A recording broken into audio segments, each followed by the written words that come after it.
Jacob. So this dude showing up with a freaking 10 There's ton. so much, and even if we had more, I don't think it. oh my god. Vaughn getting just does a burn. No, that is that Oh, Vaughn? no, I like this.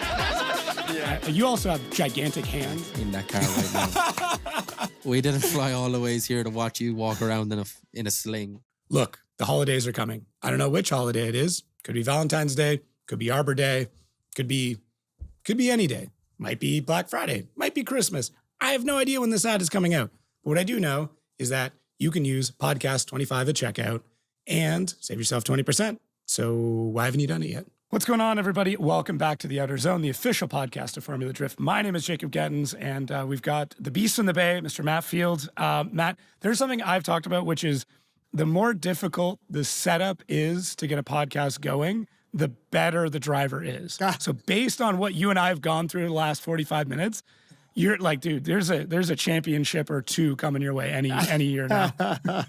Yeah, I know. But it's just like everything, right? I want to do it as good as humanly possible. Yeah. I have amazing partners, so I want to utilize those amazing partners. And I spend a lot of time and effort on my office being able to do stuff like this. So when nothing works, I'm like determined to make it work. So yeah, we spent 45 minutes dicking with electronics, but Dude, and hopefully it sounds great. I mean, well, it'll be fantastic. So no, it's worth it. And I tell everybody this, like if you're doing any content, the visuals can be kind of lackluster, but if the sound is bad, people leave so quick.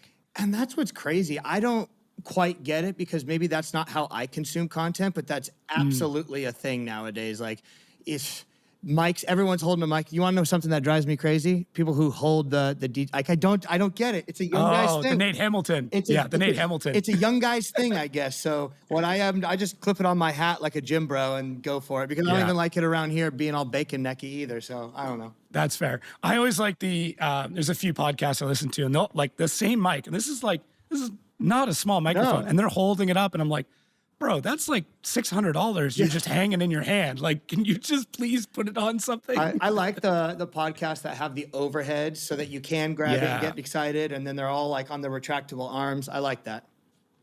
I was really torn on the headsets for the podcast at first because I'm kind of like, it's a little weird with like, the mic that comes around. But after doing the podium show enough now, you guys, everybody gets animated. Everybody wants to do this. If we had mics on the table, it'd be every 3 seconds someone would be swatting it off the table. Yeah, so, exactly. Yeah. The headsets are good for sure.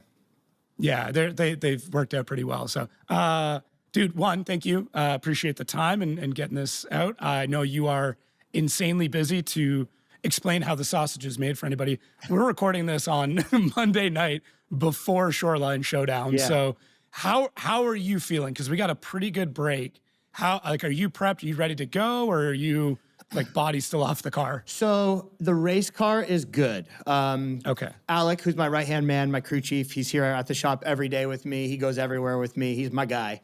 He spent last week getting the race car ready, but it's funny because we have to look at like how many weeks is the break. It's been like 5 or 6 weeks or something like that. That'll end up being the break, right? So right after FD, then it was grid life basically. So we have to kind of like bring all of the stuff in, torn up race car, obviously from the whole on top of thing, torn up race car, whole front end torn up. It's stuff inside of the engine bay, oil lines and oil tanks torn up. So we kind of just parked the car and we're like, all right, we have to shift focus here and get ready for grid life because the demo car was getting a custom Laguna Seca specific 1 round only lean customs wrap. So that needed to get unwrapped and finished getting prepped and get down to Southern California because it was wrapped in Southern California. I'm in Northern California, so maybe people think that's not that big of a deal, but it's a 6.5 hour drive to LA, right? It's a big state. Yeah. Alec brought the demo car down there and then finally got a little bit of time off because we've been 1 week racing after the other. So he got a little bit of time off. And then as soon as that's when we went to Poland. So that was right before. Then we were in Poland, right? Which is a 1.5 week journey while you're in Poland. We did the Poland thing, come back, and then it's grid life directly after it, right? So then it was like, okay, bring the cars back. And I had this, for whatever reason, I'm like, I'm bringing 2 cars. I gotta bring 2 cars in the big rig and just dickhead shit. So brought the C8, brought the demo car. Instead of changing tires during a session, I was changing cars. So it was great. I got so many laps, was able to give so many ride-alongs. And of course, I wanted to drive the C8, right? Then as soon as we get back from Grid Life, we have the Neft giveaway car that we're wrapping up, which is a C6 part shop front suspension. Very, very simple. Basically coilovers, angle kit, safety equipment, and a steering wheel and a handbrake, right? Very, very simple. Perfect. So although that's a simple build, it's still a week's and a half's worth of work between everything. Got that to wrap, and then it was like, all right, time to shift focus on the race car. So realistically, all these other projects and all these other events kind of took precedent above the race car. But I think that's just because we got the race car down. We know what it needs. We know the prep. There's nothing weird that we're going to run into. There's not an unknown amount of time. When you bring a car to wrap, it's like the wrap guy tells you it might be done in 3 days, but it could be a week and a half, right? There's this unknown.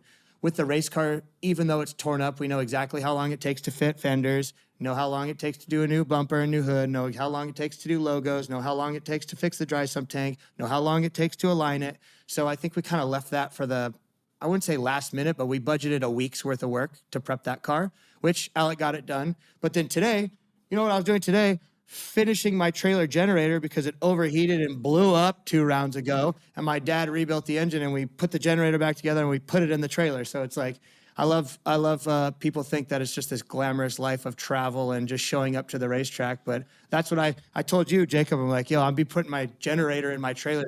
Like, give me till 6 o'clock, dude.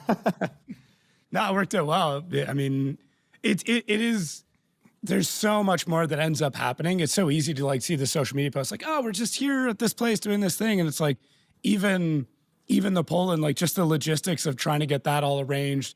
You know, we talked a little bit of like the car selection, everything else like that, even having somebody else still prep that could still be 15, 20 hours of just communication of like emails, text messages, and phone calls. Yep. And it's those little 2 and 3 minute things that you need to do to get a project across the line that end up adding up. Like it's like everybody budgets for like an engine, a transmission, things like that. They don't budget for like fittings, connectors, you know, the 6 spools of wire that you need to buy that you forgot about that are $40 each. Like that's what the time side of it and the money side of it, those small things add up. And that's what makes you go broke or ruins a timeline of a project is all the little stuff. Absolutely. And every car that we've been doing has had its fair share of loose ends and final things and fit and finish. Oh, and then I forgot, I just got back from an off-road race. I did an off-road race with my dad, right. The Legacy 350. So started in Virginia City, which is right next to Reno, finished in Tonopah, which is 350 miles south all throughout the desert. So it's a point-to-point race. So there's tons of logistics,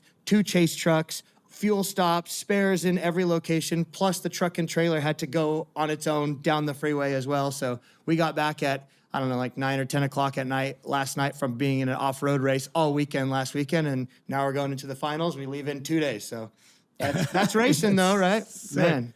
I mean, you clearly love it though. Like the energy you're giving off right now, you're like, yeah, it's hectic, but like that's where I need to be. Like just give it all. Dude, the reason why I wake up at 6 in the morning and work out every day and try to eat healthy and cold plunge and all of that's to be the best race car driver that I possibly can. I don't do it so that I look better in the mirror. I look better with my t-shirt off at the beach. Like I don't care about any of that. The only thing that I care about is being the best race car driver that I can. So when I have these back-to-back events or when I've done 80 ride-along events at the end of the day, or we do 350 miles at the end of the day, I get out and I'm like, I need a drink. And then I'm good to go. What do you do? So you talked about early cold plunge. What's the routine right now? Like, do you have like a locked in morning and night routine?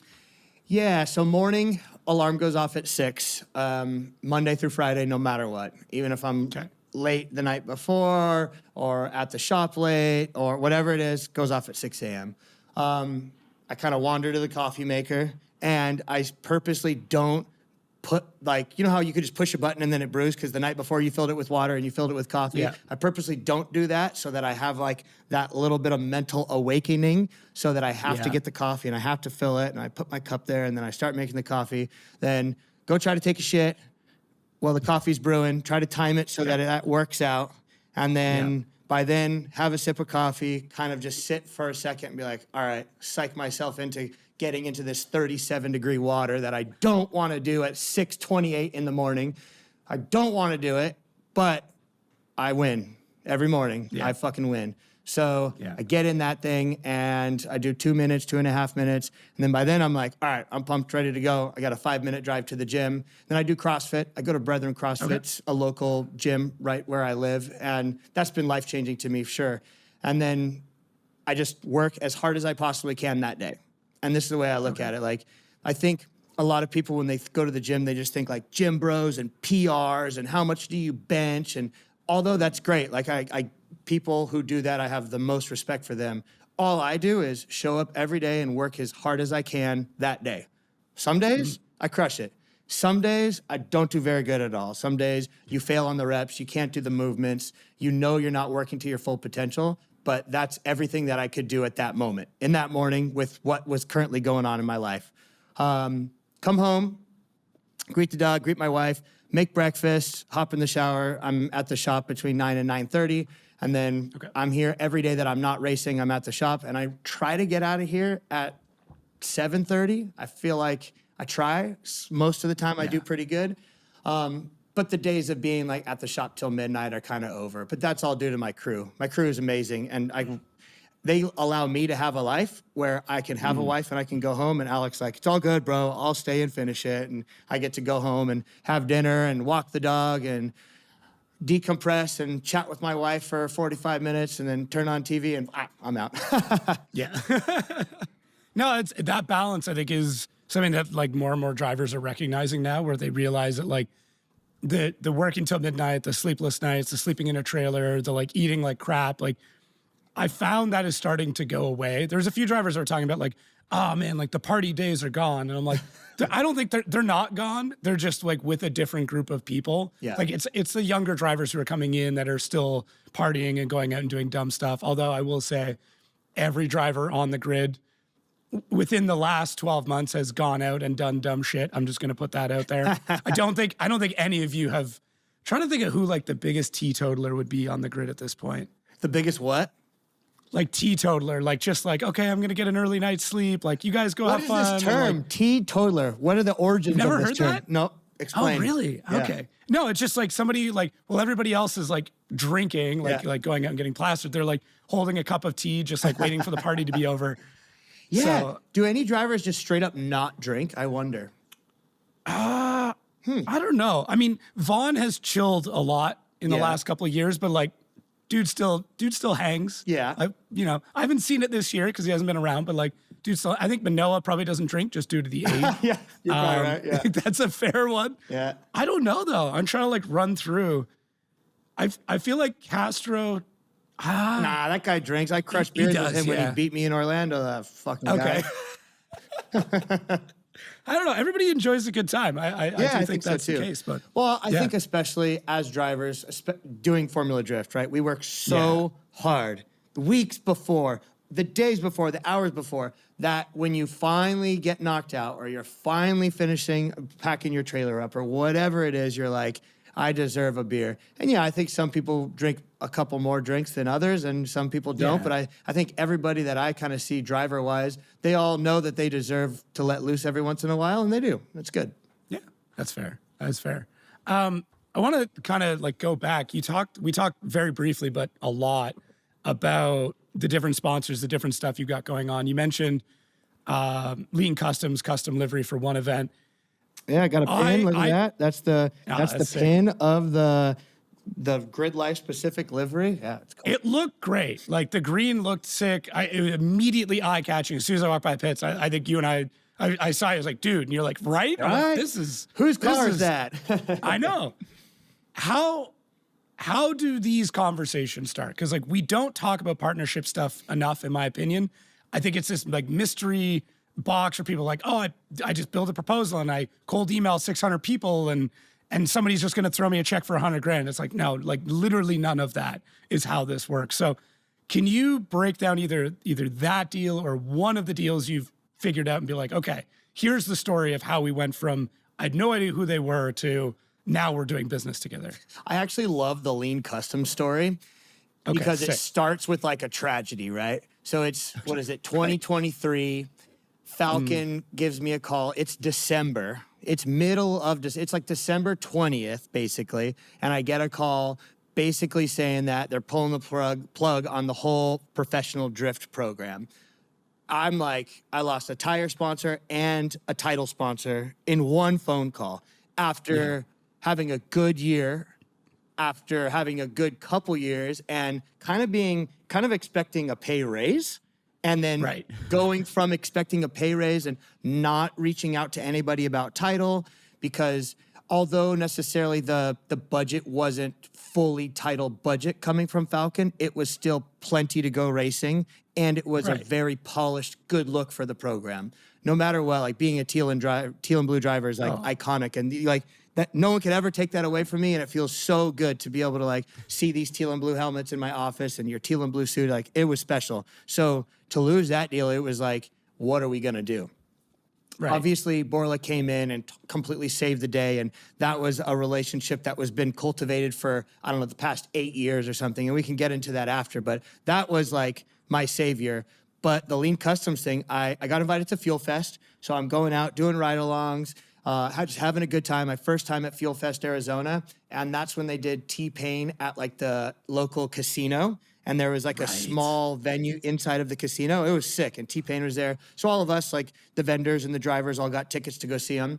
And me and my crew, like, yeah, we like to drink. We like to party. We like to dance. We like to have a good time. Like, we're not just the people to watch T-Pain and sit there and bob our head. Like, we're enjoying it. We grew up with T-Pain.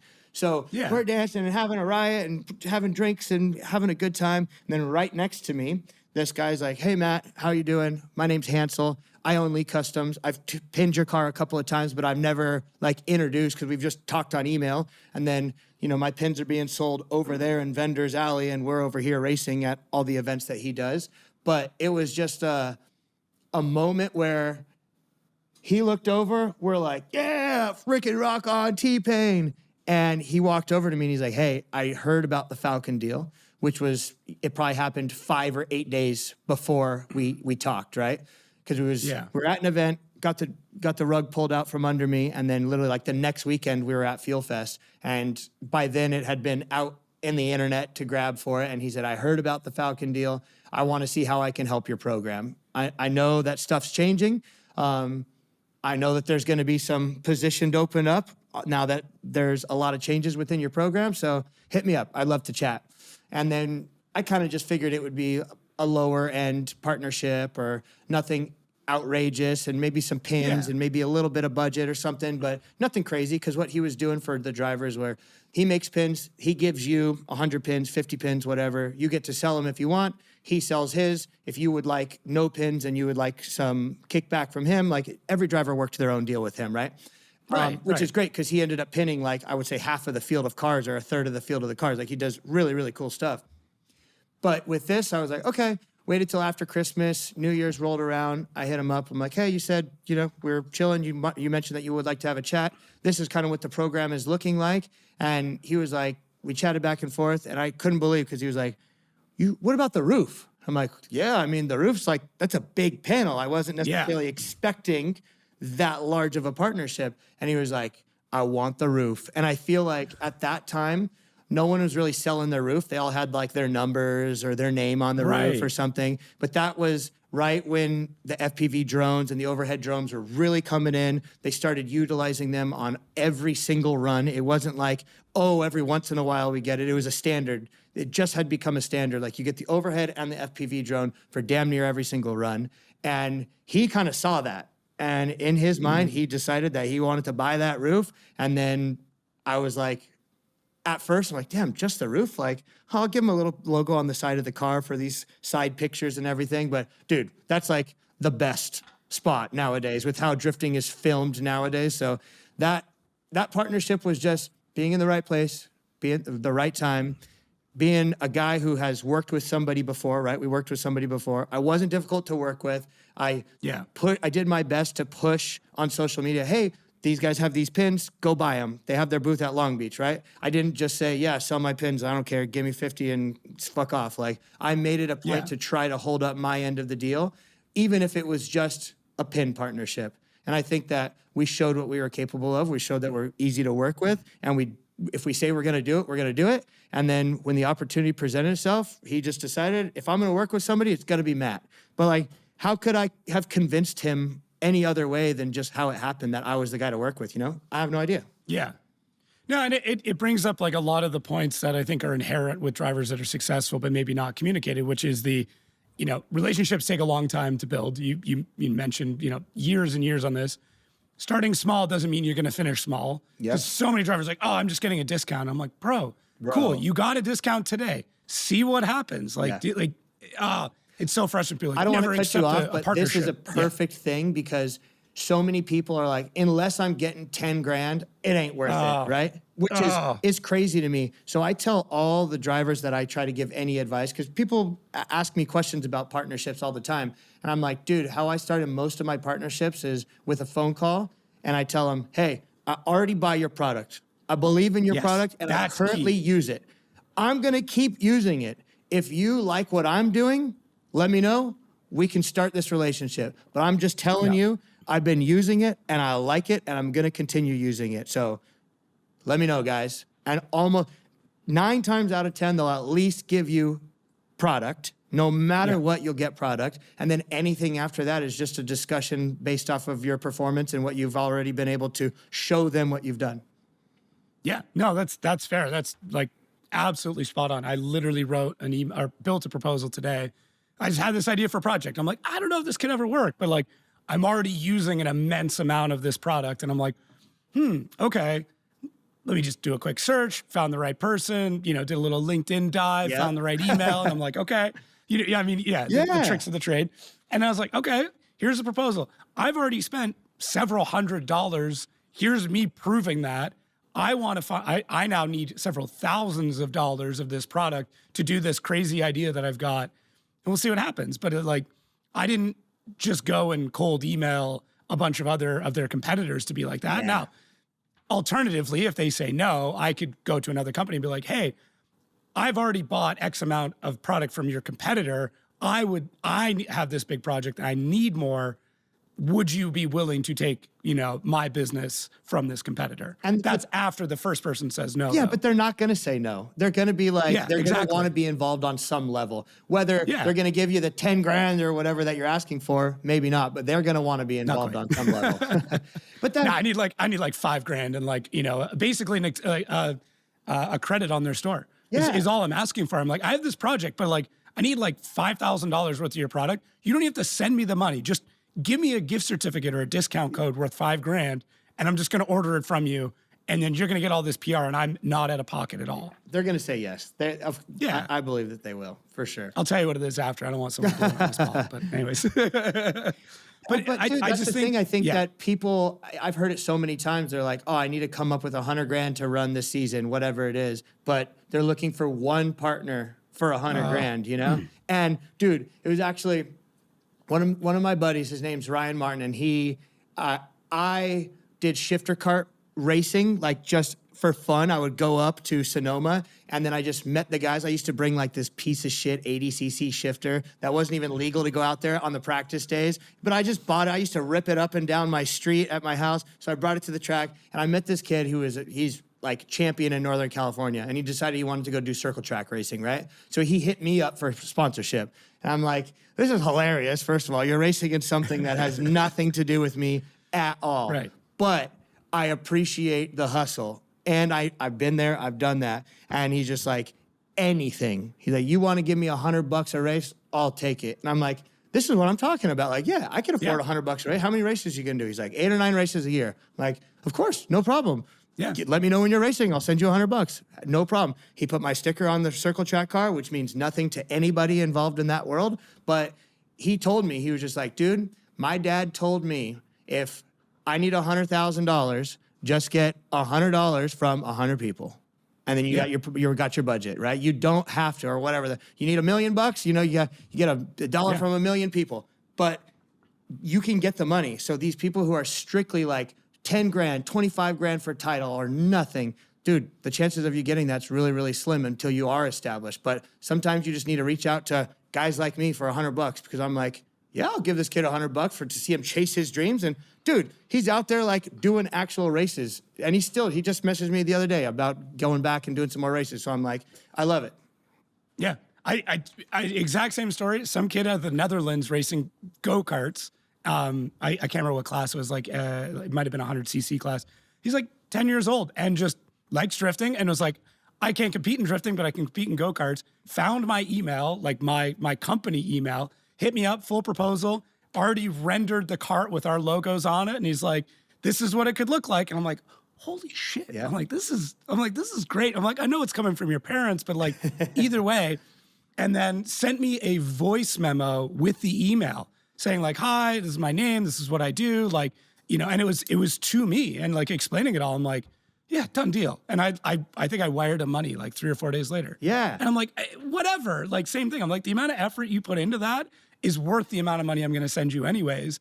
And like, did I gain any business out of it? No. But could I use social media of my marketing agency working with a young driver out of the Netherlands who had a decent time? He podiumed twice over the season, finished mid-pack. But I'm like, this looks good for my company to show that a automotive marketing agency is working with young drivers. Like just the PR and the reach and the impressions I got from it, 100% worth the money I put in. Worth it, no doubt about it. Yeah. And you're literally helping somebody chase their dream. Like that is Exactly. more than anything, right? That's the most meaningful thing for us. Like, and at the end of the day, I'm not going to go out and give a $15,000 sponsorship to somebody, of course, but within my means, I'm going to do everything that I can for somebody chasing their dreams. I think the other part too, that like this is a little bit strange, but I hear about it happening more and more, is like there are people who own businesses that just want their names on things. Yeah. That's it. Whether it is a brag to their friends to be like, see that? That's my drift car. Like that's my driver. I sponsor that driver. There's somebody in FD who told me that they would make videos about their weekend to send to this company, and that guy would just use it to brag and nothing else. Like it had nothing to do with the business, but he would send this video, and like this driver was getting a pretty good paycheck, and the guy would literally just use it to brag to his friends, and that's it. And I'm like, that exists. That type of shit exists. I would tell people all the time, like, talk to your local businesses, because those are the people that you're like, you're from this hometown, and I do electricity, I do plumbing, I do whatever, construction, like construction company. Those are the guys who want to brag to their friends, right? The construction dude. And yeah, more often than not, they have some disposable income that they're probably going to go blow on a dirt bike or a side-by-side or something. But maybe instead of blowing it on a side-by-side this month, they go give it to your prospect program or something. And that stuff happens all the time. But people refuse because they think that they're only going to get $2,500. I'm like, dude, take the $2,500. That's awesome. Do it. Go racing.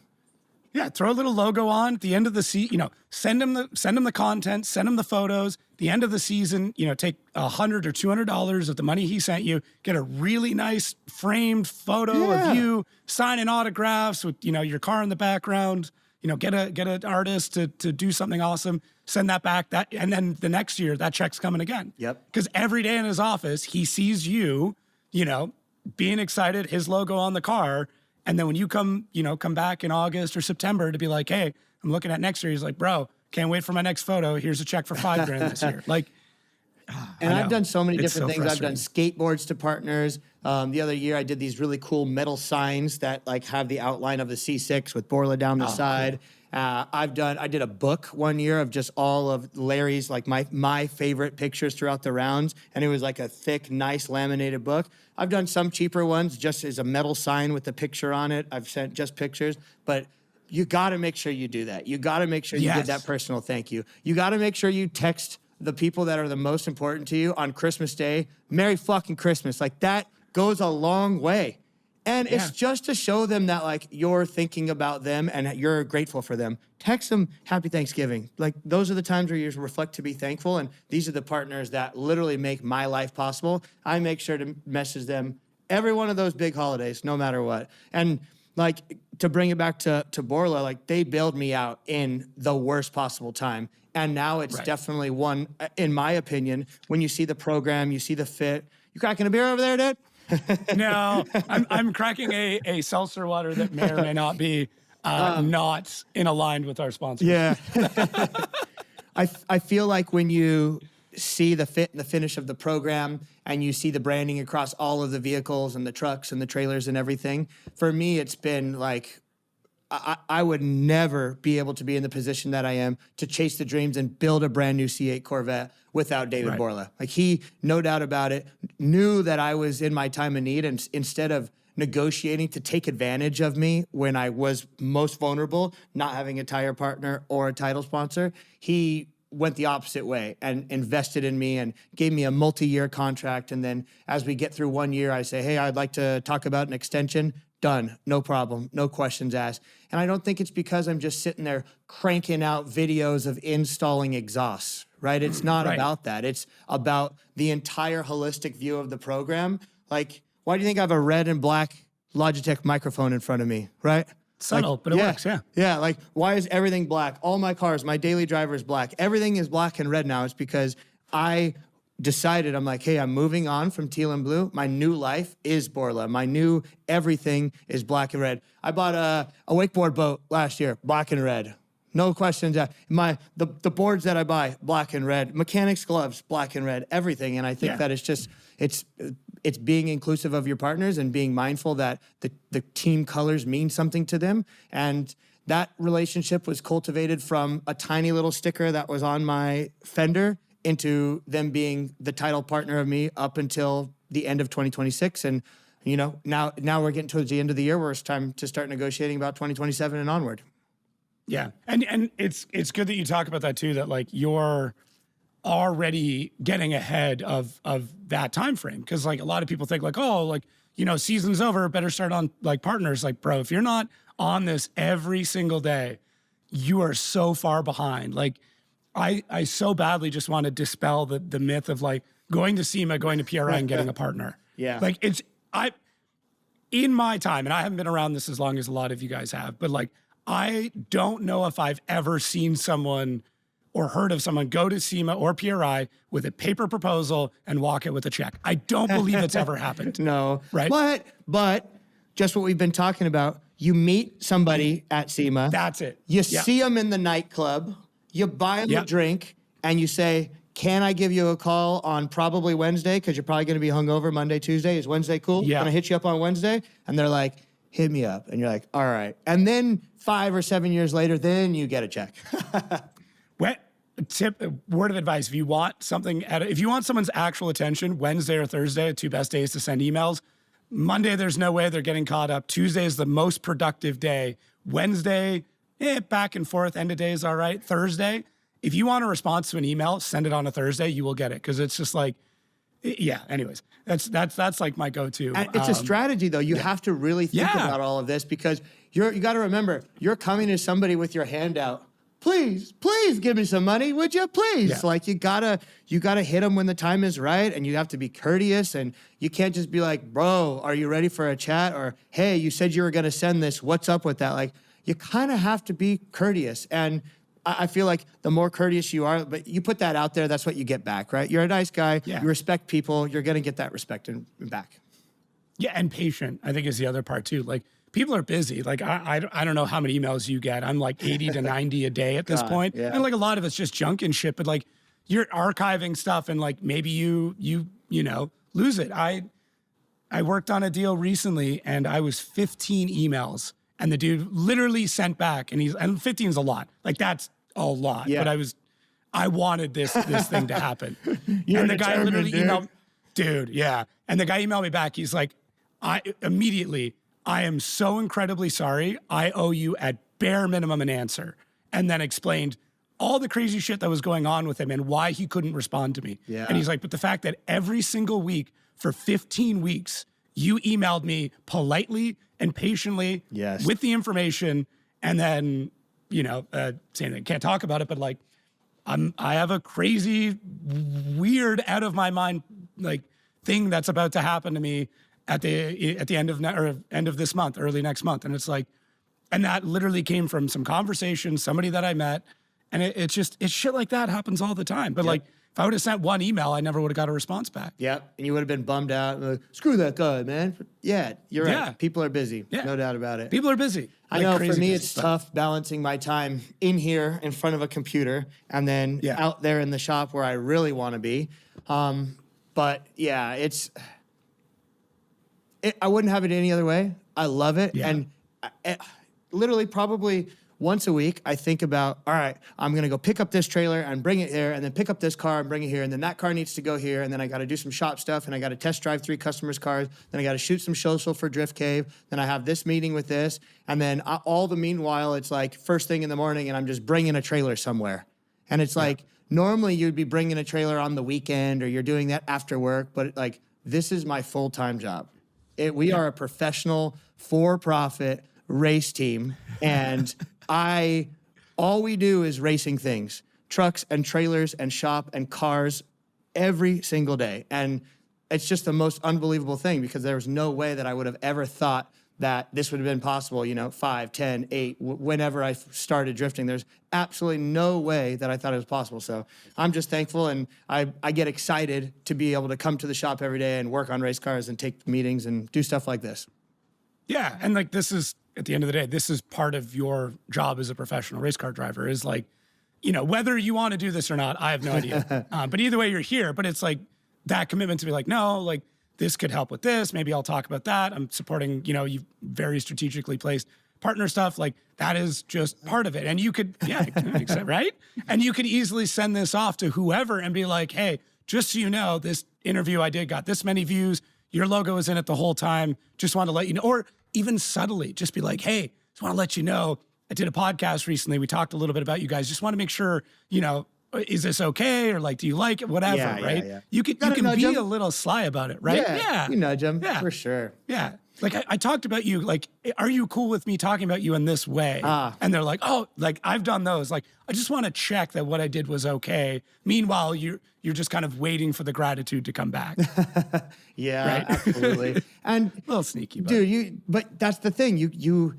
It's not just about like blatantly making an ad anymore. You have to incorporate your partnerships in your everyday life. That's it. Right. I think I'm so glad you brought this up. The vibrant connectors you didn't know existed, but you need. That to me, as soon as I saw that, I was like, that is brilliant. That is using the product.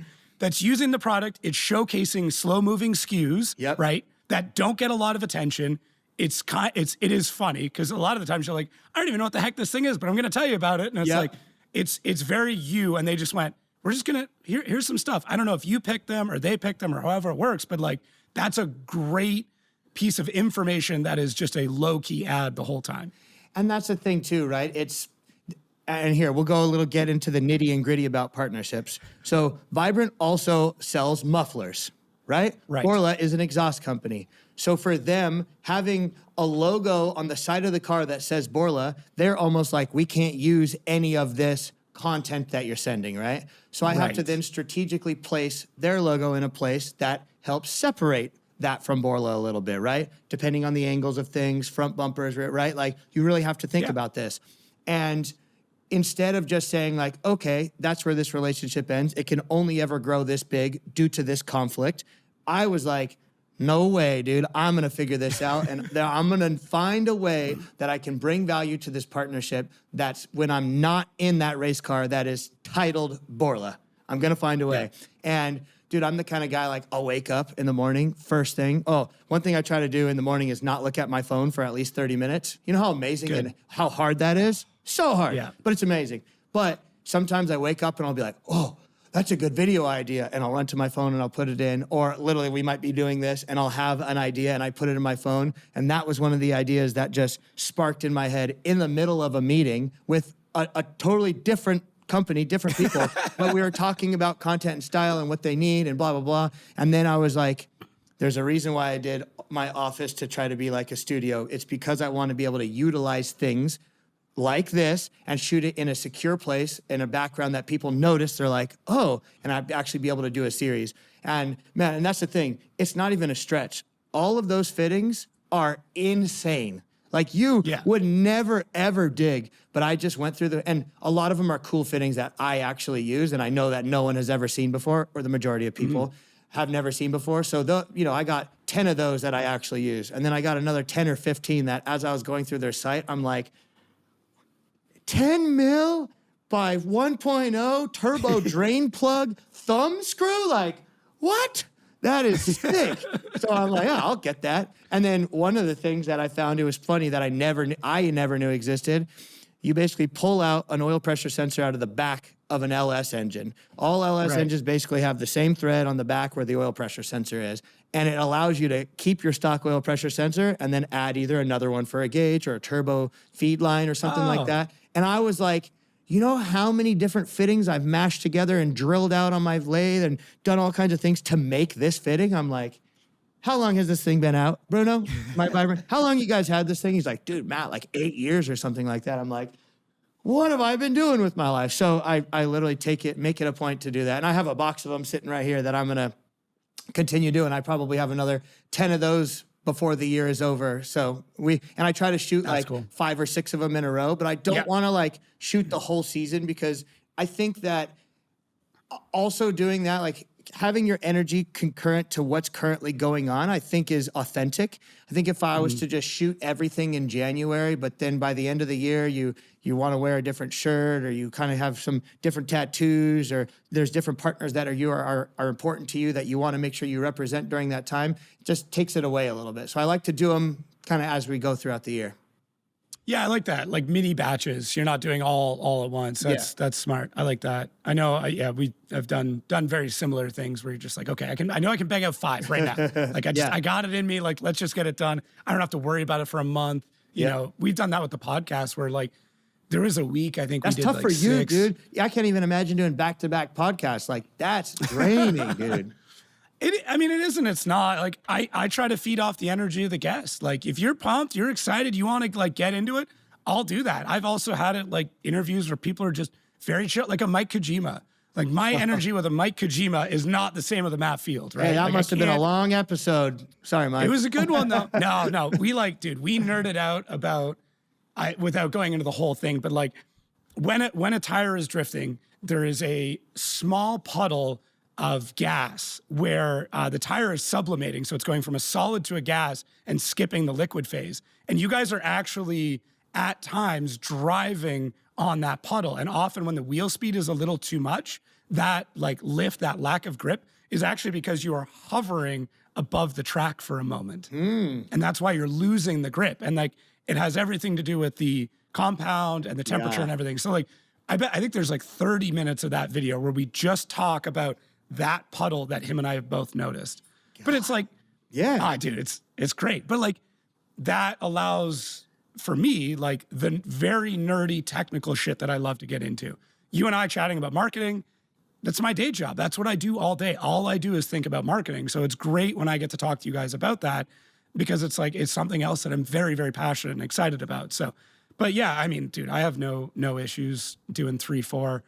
I think my record is 4 in a day, and it was tough. Yeah, and it was just, it was still a long day, and I tried to add an hour in between it, but with the travel schedule, sometimes that's what you got to do. Yeah. And then try not to make it feel like an entire month was recorded in one day. Right, exactly. And dude, that's something I want to probably put some more effort into, saying yes to more podcasts.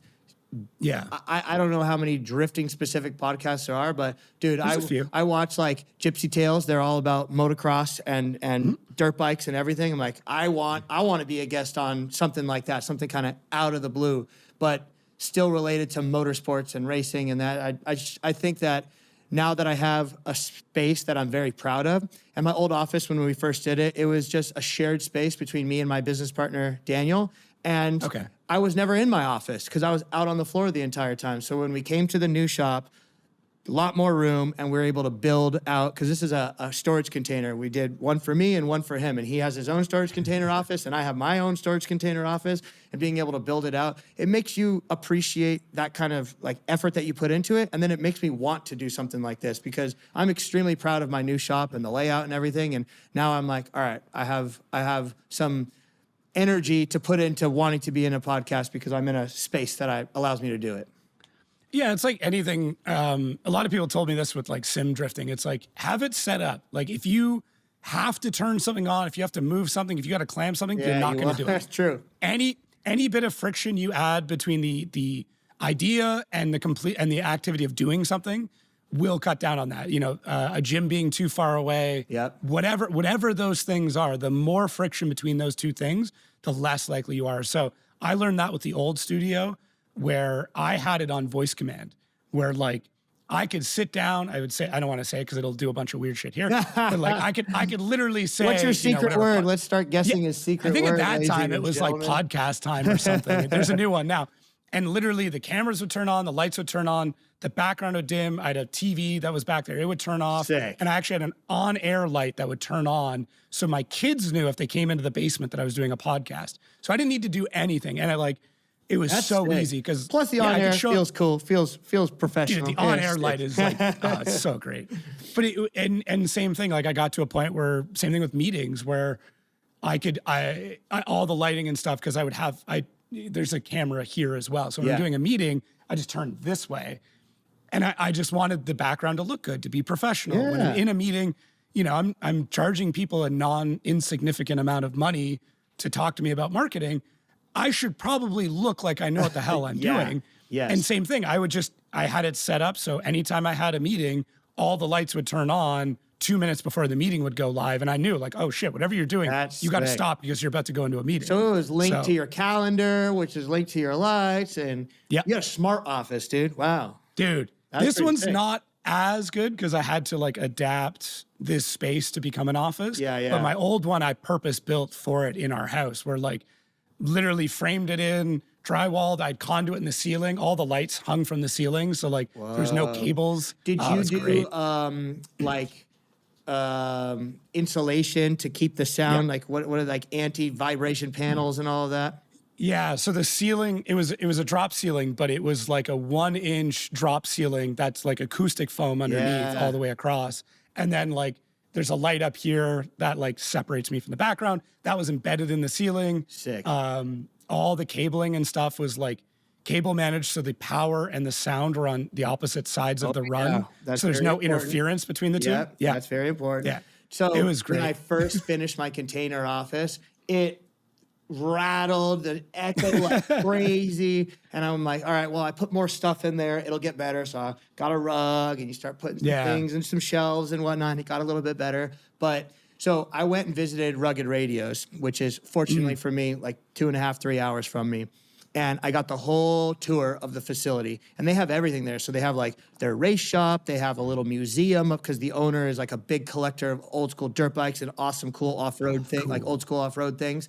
And they have shipping and receiving, tech, everything is in one location basically. And I just remember the offices are basically like on the floor where people are answering phones, people are doing tech, everything is kind of open. And I'm like, it's so quiet in here and people are talking, but there's no echo and it just felt dense. And I'm talking like stairs made out of concrete, upper levels, 6 stainless handrails, like awesome office. And the boss, Greg, had his office above everything. And I just remember going into his office and it was the same thing. It was just like dense. So I hit him up and I'm like, sound. Dead sound. I'm like, how? I just don't understand. Can you help me? And I showed him around my office and he's like, oh, dude, you're talking out a steel wall with nothing on the other side of it. Got no rug. You have nothing on the ceiling. Like, because it's a storage container. So the ceiling is all metal, right? So he sent me the link to some acoustic paneling and some stuff for the roof. And as soon as I put it in, it was like, quiet. Yeah. It was beautiful. So good. But man, you have to think about all of these things. Like, dude, I'm a race car driver. I own a shop. Like, we work on cars. Why am I worried about acoustic paneling in my freaking office? But that's part of it. But man, the Rugged HQ, it was crazy. Like every mat was an acoustic mat. On the faces of everyone's desk was like sound absorbing mats because the roof was way high and it was a huge open area. But he just did such a good job. But I mean, you would think the guy who owns a communications company who does radio communication, like he would have his office styled, and it's so sick, their office. I love that. Yeah, like I've got a big acoustic blanket off to the left because, like, literally, oh, did I just lose a camera? After we talk about being prepared. You're dialed, huh? You're so dialed. No way. No way. All right, give me 1 second. That's incredible. This episode's really good. I'm just going to remind you, use podcast 25, podcast 25 at checkout when you get FD merch. Save yourself 20%. That's it. Now back. Got a camera back. That was fun. That's a first. What happened? The camera, I mean, it's got a full battery backup. So it's got a battery, then it's got a power cable that keeps the battery charged. The power cable failed, and then the battery drained, and then it did not want to take another power cable. Whoa. So we're good now. See, Whoa. like this, I mean, getting into it, building the studio, like first time that's ever happened in 200 episodes or whatever. Hey, this is one of those things too, because we spent 45 minutes dicking with my stuff too. So it's all good. It's all good. Cool. Perfect segue. I'm sure Kyle will put a nice commercial break in there. yeah, perfect time. I want to get into the C8, dude. We talked about it when it was like early days. Obviously, it's been putting in a lot of time now. Where are you at with it? Obviously, I get asked the big question, like, when's it going to come to FD? But like, all right. How do you feel about this car in general? This is the long version of this, right? The short version is at the end of the year, the decision will present itself to me. Got it. Until then, I don't need to worry about will I or won't I. I want to just drive and enjoy the car. Now, if you want to break that down, there's a lot of layers to do Formula Drift properly. There's a lot of layers. There's not just, let me build a car. It's badass. I pour everything into it. Now it's time to go throw it on the wall at Long Beach. We've all done that. Like we that's what you got to do for sure. But I'm definitely at the point that I don't have to do that. Right. And it's also not smart to do that until you have taken a step back and really thought it through. Think the season through. Okay, do I have a proper spares package? And we're not talking about like I have one tie rod and, oh, well, I got a spare gearbox. I'm good. I got spare suspension. I'm good. No, you like, my tire blew up and ripped apart my rear bumper at Grid Life. And I was stressed about getting a new rear bumper in time for SEMA, which was like, we had 4 weeks or whatever, right? You can't have those fears when you're going to go drive a car professionally. Now, I lucked out. A Liberty Walk rear bumper showed up at my shop literally earlier today, so it's like they're my savior. But there's so many things, right? The engine itself, super exotic. I only have one wiring harness for the entire car. I don't have a spare set of headlights, which are like, $2,000 each. I don't have a spare set of taillights.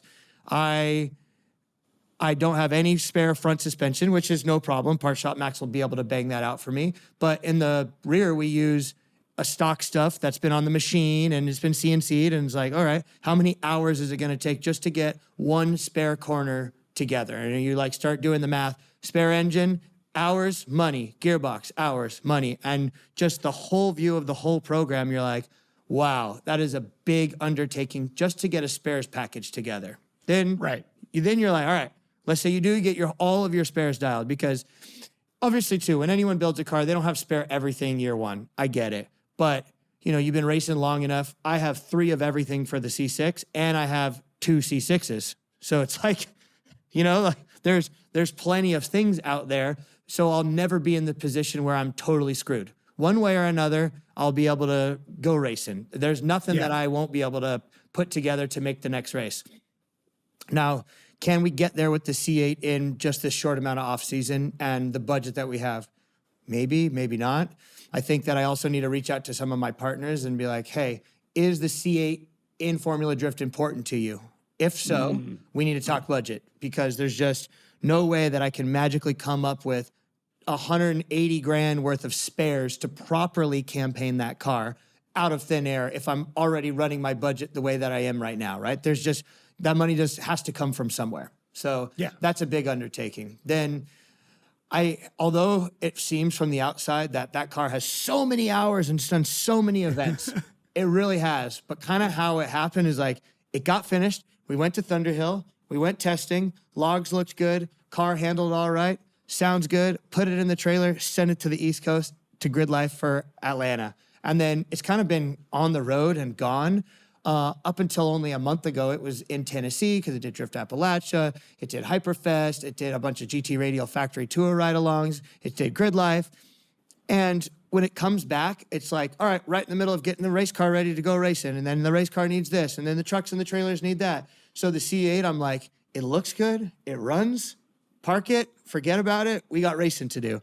So I really haven't had a day that is like in my opinion, a proper test day has to go a certain way. And you're not going to do a proper test day if there's a single camera around or one media guy, you're not doing a proper test day because those guys are filming and they want you to explain what's going on, which takes away the mental capacity of sometimes you just need to shut the hell up and think. And for me, that happens all the time. When we're at a real test day, it's just me and Alec and no one else. And we do spring changes, we do alignment changes, we do Ackerman changes. I'll change the camber because I want to feel what the difference between 4 degrees of camber feels like and 6 degrees of camber feels like. We'll do a setup, we'll go down the rabbit hole of doing a setup, all to figure out that we're kind of went the wrong way. So we'll backtrack, go back to square one, and then start adjusting on something like the sway bar. Then you get down the rabbit hole and you're like, all right, this is the good setup. This is the way that I want to start heading. Then you're like, now the gearing needs to change. Now the nitrous engagement needs to change. So now the tuner's back on it. Now I want to change the pulley size. Now I want to change this. And then you just realize you're like, all right, I could be at the racetrack for a week straight, every day, thrashing, and I still wouldn't be to the place where I'm at with the C6. Because it's just time, right? It's just years, 7 years. And how many days have I done exactly what I just described with the C6? You know, a lot. I just haven't had that one day with the C8 yet. And that's why I say the answer will present itself to me, because I know Alec and I, before the end of the year, or before I need to make my decision, or before I have to have all my budget talks with the partners about which direction we want to go, him and I will go to the racetrack. There'll be no one else there. We'll have a line of springs. We'll have a line of dampers. We'll have a bunch of things that we want to change. We'll have a checklist of things that we want to go down, and we're going to execute that plan. And then at that moment, we'll really be able to determine, is this truly better than the C6? Because, man, I've tried and like kind of going back and forth between partnerships and trying to get this GM thing to happen and just focusing on my current partners. It's been so hard. It's like beating my head up against the wall. And every time I think that I've made a big step in that direction, door closed. I'm like, ah! So I just don't know. I feel like if GM picked up the phone and called me today, the answer would be, hell yeah, Jacob, we're bringing that sucker every round, and I'm building another one. C6 is dead, C8 forever, here we go. Yeah. But I haven't had that phone call, and I'm so happy driving my C6, and I just haven't had that day. So I feel like if I had one day before the end of the year, if you asked me in January 2nd, well, and hopefully by then I've had that day, maybe the answer is hell yeah. But I just haven't had that day at the racetrack yet.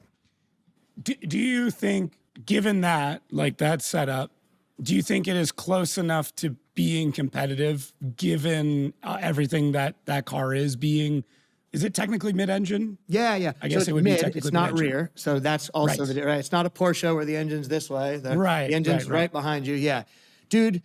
The funny thing is like when we do the GT Radial Factory Tour, so we leave Road Atlanta, we go to South Carolina where the GT Radial Factory is because our tires are made in America. Hell yeah, brother. And we give ride-alongs to the factory workers, right? They have some incentives and they pick people and we give a bunch of ride-alongs. We probably give like 40 ride-alongs each driver per day. So Dylan's there, Odie's there, Connor's there, I'm there. Amanda usually comes, and we drive our competition cars because we're coming from Road Atlanta. Me, bringing the C8 to Grid Life, I was like, I'm just going to drive the C8.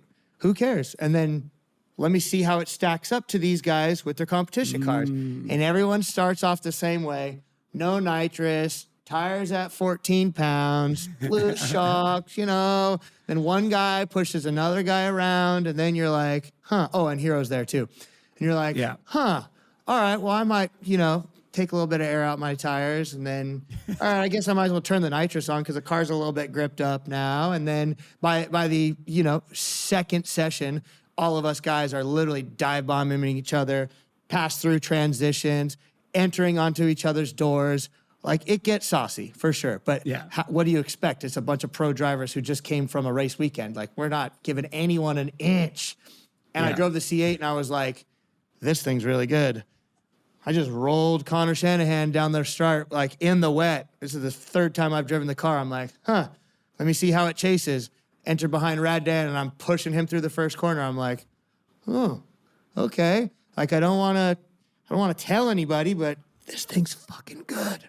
And we just kind of went through that day. And at the end of the day, like, me, Alec, and Eddie, my other guy who goes to every race with me, we're just like, dude, this thing's fucking sick. Like, God damn, did you see that? We did this, we did that. But ever since then, it's just been doing grid lives and ride-alongs. And there's just a difference between driving with the boys with your fists up and all the air out of your tires and your sway bars disconnected and having a good time at grid life, right? There's just so many, it could not be more different. So Yeah. what I can say is when I drove with the FD boys with their cars all gripped up, all in, it is absolutely viable. It's fast as hell. It's very nimble, but it is also a massive car. And here's where my mind goes too, right? It's like when you look at where I sit and the back bumper of a C6, it's this far. Yeah. When you look at the C8, you can't even fit the thing in the frame. It's this far. So just the calibration difference of that is something that I'm going to have to actively push to calibrate myself in, because I don't want to show up to Long Beach and bury the thing in the wall on the first lap. But I also don't want to show up to Long Beach and be riding around 3 feet off the wall. Like that I'm not going to be that guy. So I think that, like anything, I need that day at the track where I just do lap after lap and I put the bumper on the wall and I change the front tires and I change the front springs and I change the rear springs and I really get dialed in. But the thing is badass. It's insane. Seeing it at Laguna, I was like, okay, this is interesting. Like, I was trying to pick apart where the car rotates. I think you can tell so much about how a car setup is by like the center point in which it rotates, like how they've got a car dialed in. So it was interesting to see it from my perspective, kind of just behind where you sat is where it seemed to like to come around. Once again, not wicked up, not full kill mode, but I was like, okay, that's not bad. Like, you know, if you want to like compare that to other vehicles, I would guess with the C6, it's probably just a little bit, probably by your knees or maybe a little bit further is where the car comes around. Yeah, you're right. As C6 is dead nuts in the center of the car. Like if you go straight up from the middle of the roof, basically, that's where it rotates. And like an S chassis, a lot of them seem to be a little bit more forward, almost like where the dashboard is where they come around. So BMWs, very similar. Yep. Depends. I mean, the E92s don't seem to quite do it the same way as like an E46 does, but yeah, it's just, to me, that kind of tells, and like so much of your driving has to come from where the car wants to pivot around, and your driving style comes with that. In certain cars, you can just kind of pull some stuff that you just can't in other vehicles. So to me, like for what I do, I'm like, the amount of possibilities that this car opens up is insane. The driving technique that you might have to use is going to be different just because it doesn't have the front weight bias. Yep. Especially in an era where I feel like we're moving towards more front bias because we're making so much grip in the rear that it's like, shit, the problem now is the front. Yeah. Whereas before we didn't have that issue. So what you know what's crazy about the C8 is it's darty in the front because it has so much front wheel grip. And in my mind, when I built this car, I'm like, I'm going to need aero. I'm going to need hundreds of pounds of weight. I'm going to need something crazy because this thing's just going to be lifting the front end and pushing it around everywhere. And that's not the case. It actually has maybe even a little, if we want to get nerdy, it has too much grip at shallow angle. And then as it gets to big angle, the whole car loosens up and then the front end drives more like a drift car.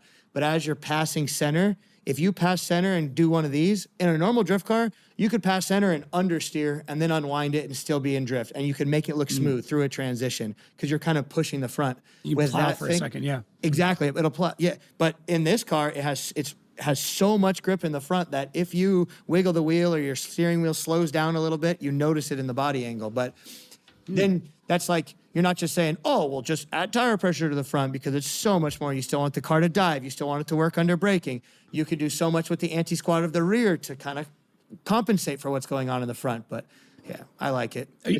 Are you running it at like a little bit of a rake as well to try and drive the nose?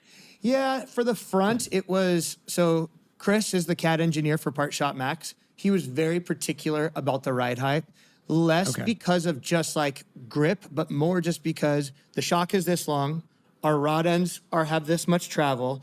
This is bump, this is droop, this is the perfect space for it, right?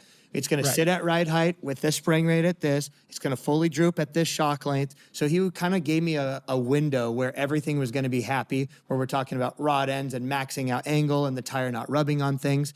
So when I set it up to kind of his desired height, I was like, okay, this is good. Let me just try it, right? Like, what do I know? Maybe it wants to be like this, and I did like this. I have no idea. Let me just go try it. And I drove it, and I was like, this is good. Put it in the trailer, go to Grid Life. So it was like, I don't even have time. I want to try it the other way. But dude, I think it's so funny because I'm sure you saw drift cars early on. Everyone was riding around with the back dumped, trying to get as much grip as possible. Then nowadays we're kind of more balanced. And my C6, I feel like I try to make it basically a road race car. I've taken away so much of this traditional like drift school of thought. And every time I make it more like a road race car, I have to drive it a little bit different. I have to be a little bit faster, anticipate things a little bit earlier, but I'm rewarded with it.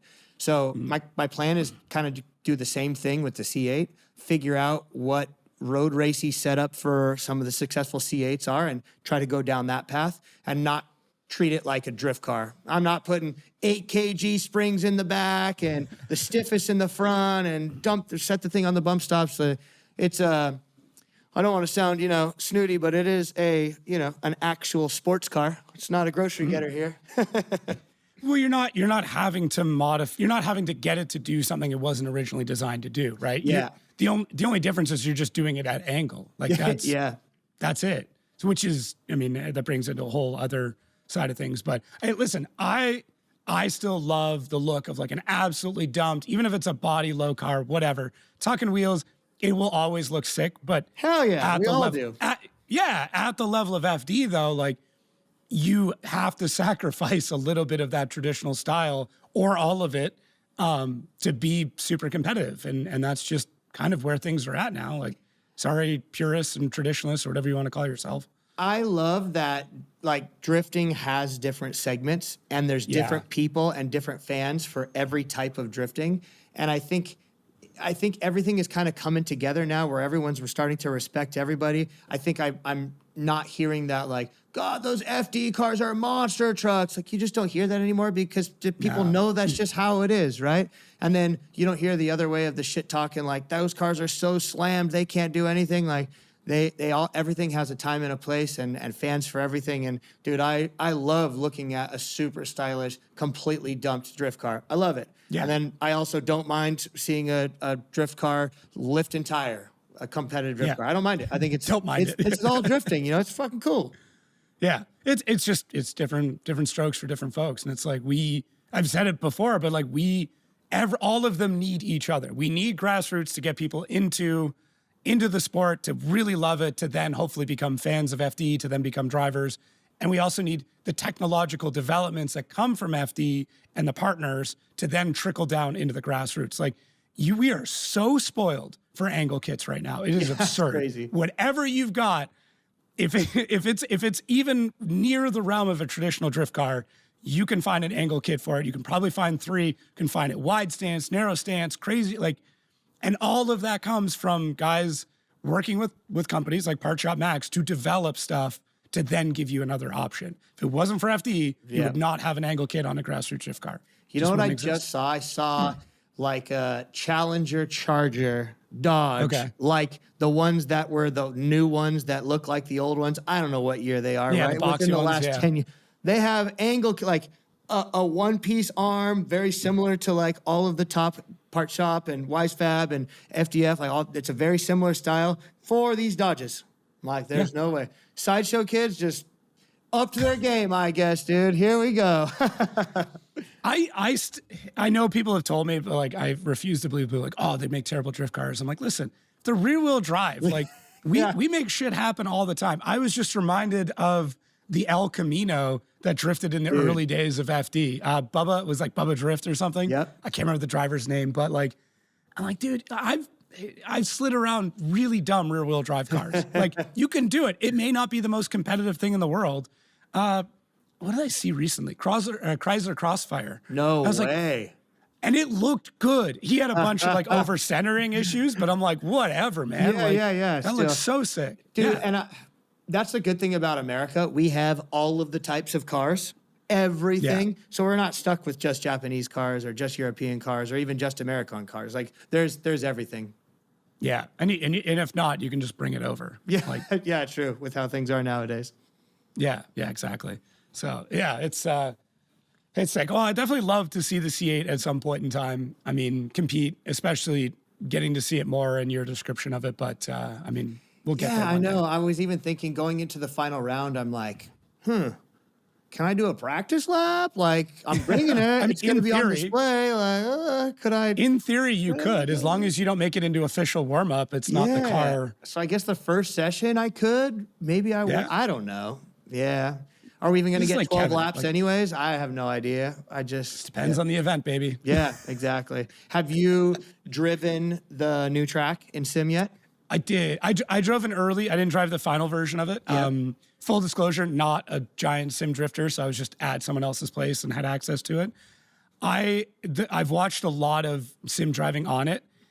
It is going to be really interesting. I know I say that What a does lot. and that's my interesting job, mean? but Break So- it down. Not Okay. interesting. It's going to be very this because of this.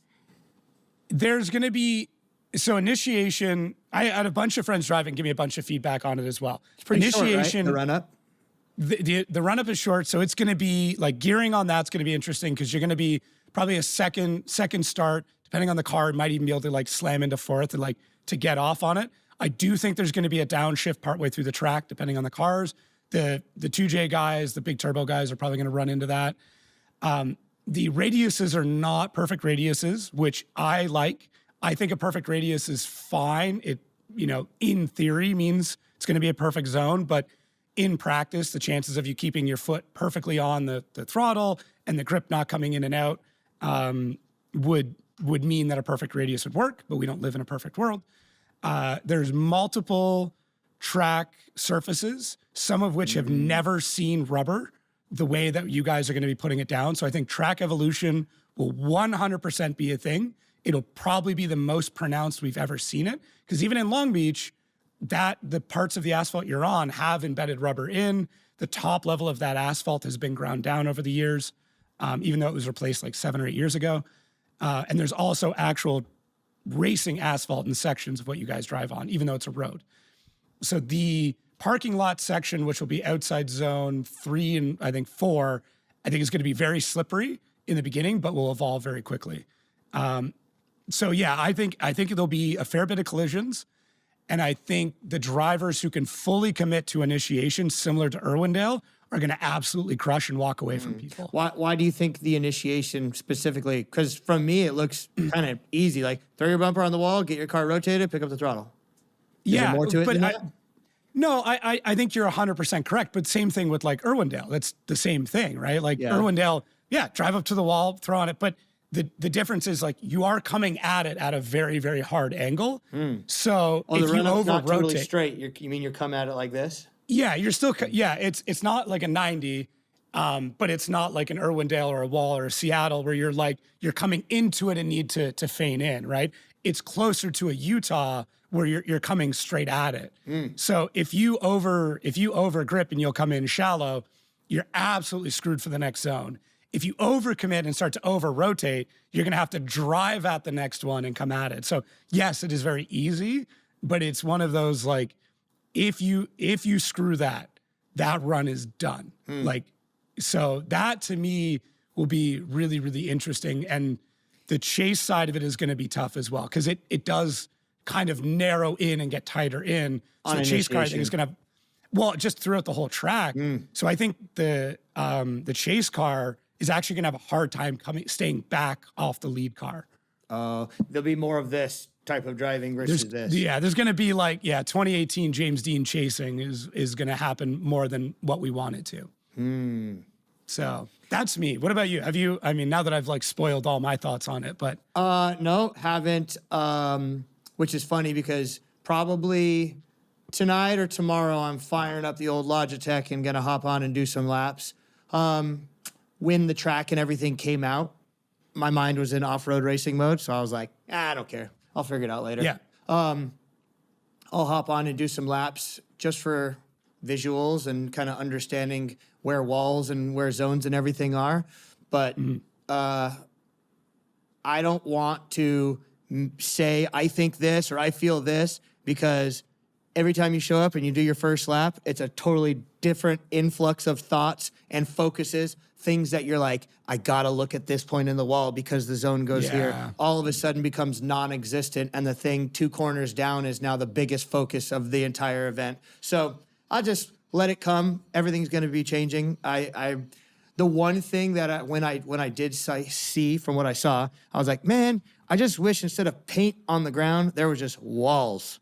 Just put a wall on the zone and then wall, because you're like, all right, this wall I'm on, and then that wall is 10 foot back, and then that wall is in zone, but then that wall is 4 foot back, and then the zone's 3 feet wide over here, but then it's 4 foot wide over there. Just put walls on the whole thing. Then I'm not like looking at the paint or where's my tire? Is it the bumper? Then we're going to have the whole conversation. It's the bumper on this zone. It's the tire on that zone. And then I'm going to ask something, and then they're going to say, it was this way before. And then it's just going to be that whole uncertainty. Well, I have a bigger overhang. Well, I have a bigger tire. Well, I have this. Just put the walls on the track and the bumpers on the walls and the foot to the floor. Let's go. That's it. I agree. I agree. I like that. I think it's the most visual the easiest for people to understand. Yep. I could show my grandmother and be like, the guy that gets closest to the wall without changing how the car is moving is the one that does the best. Yeah. And the zone on the ground is it's so hard. Utah, it's like that's a real racetrack with a real definitive line and rumble strips, and it's still difficult to tell my tire is on the edge of the track. It's just hard. It's hard to judge. It's hard to see. It's hard for you have overhead. Oh, I can't tell. Did you drop a tire? Was there dirt on the track? It's just hard, but it's just nice when there's a wall to put your bumper on. I love it. Yeah, I agree. Yeah. I agree. It's so much easier, especially if we just say that. Like, I don't know. The only other one I've talked about it before, maybe I haven't talked to you about it, is front zones. So instead of having your rear wheel in a spot, you have to have your front wheel in it. Yeah. We do it with touch and goes, but imagine a full zone where it is your front wheel, and that is how we judge it. Because now we're not burning rubber, we're not taking the paint markers off. Yeah. You're able to see it a lot better because there's no smoke there. If your arc changes, you will see it much more on the front than you will on the rear. And now you are staring at the same part that you'll see corrections with. Because from my side from the commentary, I'm looking at the proximity, but I'm constantly shifting back and forth to look at your front wheels to see, are you left foot braking? Are you making a correction? Is the front wheel even slowing? Is it lifting? What's it doing? But if all of our focus is just on the front when it comes to the regulations and judging, and let everybody else, let the fans focus on the rear or whatever, the smoke, it might actually be easier. I think, too, if it is a front zone and not a bumper on the wall type of situation, there would probably be less corrections, less abrupt slowdowns, less handbrakes in the middle of zones to slide backwards. Oh, that one kills me, dude. Somebody pulls the handbrake in the middle of the zone because they're starting to drive forward. God, I hate that. You just run into them when that happens. It drives me nuts. You'd probably have less of that. Yeah, I 100% agree. And I think for the drivers, you'll be able to use the corner of your car to judge if you're in the zone or not, because you're staring straight at it. And then you kind of, I don't know this for sure because nobody, as far as I know, has set up eye tracking on you guys. But from my understanding is once you're kind of in the zone, you'll check for the exit of it, and then you're already lining up wherever your next zone is. I would love for someone to put eye tracking on you guys because I think it would be very different. Yeah. I think it'd just be very different than the traditional racing view that you guys normally have. Plus, I would love to see what a driver does chasing. Where are you looking? Where do you know where you look? Are you looking front wheel, door, fender?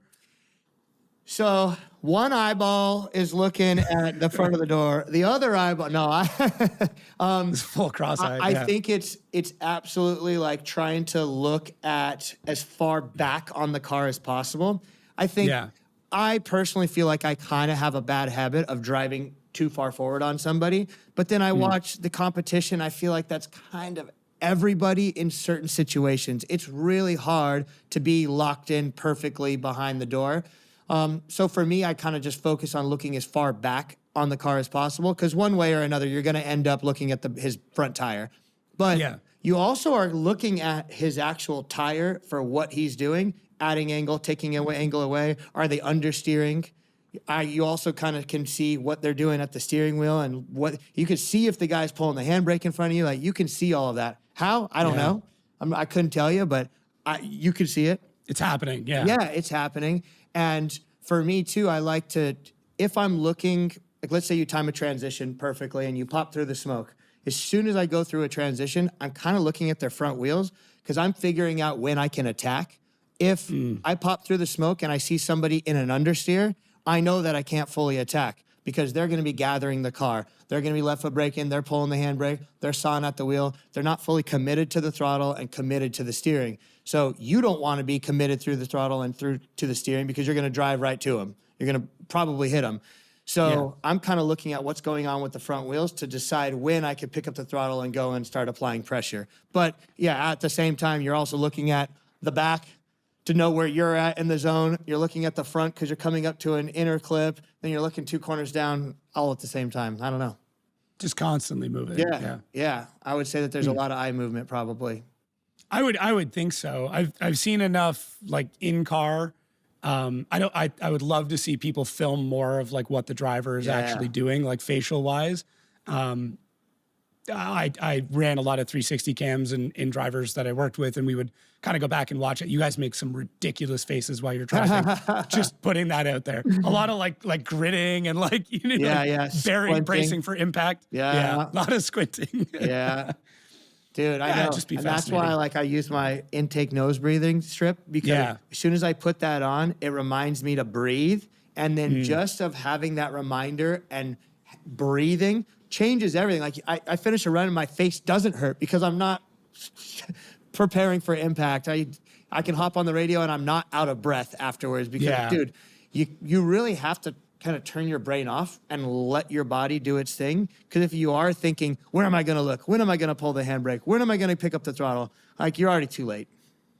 That's one. Nasal strips, phenomenal, especially if you snore or anything. It's great for that. I use them when I play hockey, and I noticed a massive difference. The point about not thinking leads me to something that I'll see with drivers that are either in a bad spot or like coming up, which is the indecisive hands, where they'll never actually complete an action, but they're always trying to decide what to do. So like certain drivers will drive one-handed, literally one hand just over the handbrake, ready to go at any moment, or maybe just kind of drag it, whatever it is. But you'll see a driver that's panicking because they're doing this, but they never touch the wheel again. They never grab the shifter, they never grab the handbrake. And like, you immediately know that they're in a bad spot. And talking with drivers afterwards, they're usually like, yeah, my car was acting weird and I just had to be ready. And I'm like, okay. Especially at the FD level. Cause like, let's be honest, like all of you guys know what the hell you're doing. We're all the best drivers, dude. Yeah. And anybody is better than you on any given day. No doubt about it. Yeah, and it's almost always that. But yeah, the not having to think is so massive in the drivers that do well. So I find myself throughout practice, I'll have something that I'm focusing on working on. I want to pick up the throttle a little bit earlier here. Oh, maybe I had a little bit of a front wobble there. I'm going to focus on making my hands a little bit more stable. But right towards the end of practice, you got to tell yourself, no more focusing, no more working on things. Just go, shut the hell up and drive. That's it. No, that's fair. It's obviously working. Switching tack a little bit. So I've been vocal this year about we kind of need an asshole in the sport, or a bad guy, or whatever you want to say it. I've kind of leaned on you with this a little bit. And I don't know what has changed with you this year, but you feel like you are back to the younger Matt, like a little more unleashed Matt. Last 3 years, 4 years, a little more PR, a little more, relaxed in front of camera. This year in particular, once again, I don't know if something's changed, but like you just feel a little bit more unbridled. I don't know if anything's changed, dude. I feel like I'm always myself. And I think that, in my opinion, what you guys as fans actually see drivers is there's a lot of fake people out there. There's a lot of people who are fake. They have fake gratitude. There's a lot of people who jerk everyone off. All the meanwhile will talk shit behind their back about they brake checked me, but into front of the camera, they're like, man, you're just the best man for today. And like, there's so much of that unauthentic people out there that I'm like, dude, I haven't changed. I'm not more of an asshole. I'm not less of an asshole. I'm not focusing more on PR. I'm just exactly the same as what's feeling what I have to my current mood. If I'm excited, I'm excited. If I'm pissed off at you, I'll tell you I'm pissed off at you. If I think that you did a dirty move, I'm not gonna be like, bro, you're just the better man today. Like, bro, why'd you pull the handbrake in the middle of the zone? That's bullshit. Pick up the throttle, dude. Where like that's just a moment. And sometimes maybe I went through a year where I didn't find myself in the middle of some scruffles, and some years I did. And it's just like,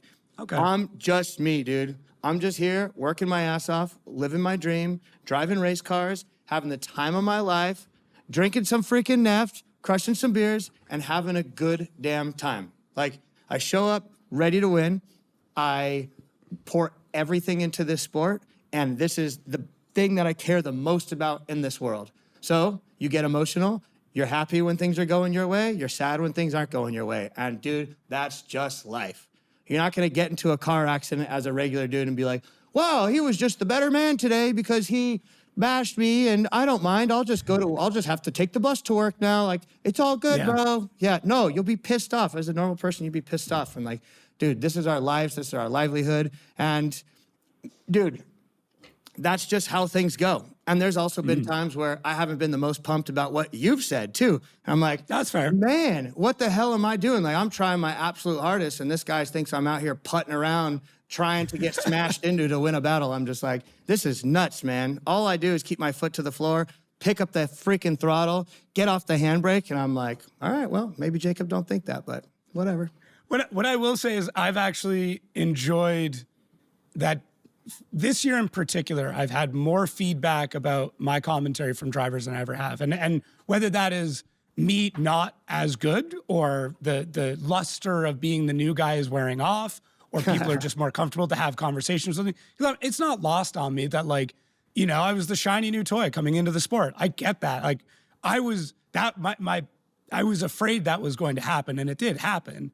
So now I'm happy that drivers are coming out and being like, bro, like, what the fuck? Like, why did you say this? And like, sometimes I've gone back and shown replays. I'm like, here's the camera angle that I'm looking at. Here is what I said. Now, do you understand why I said this thing? And sometimes I'm wrong.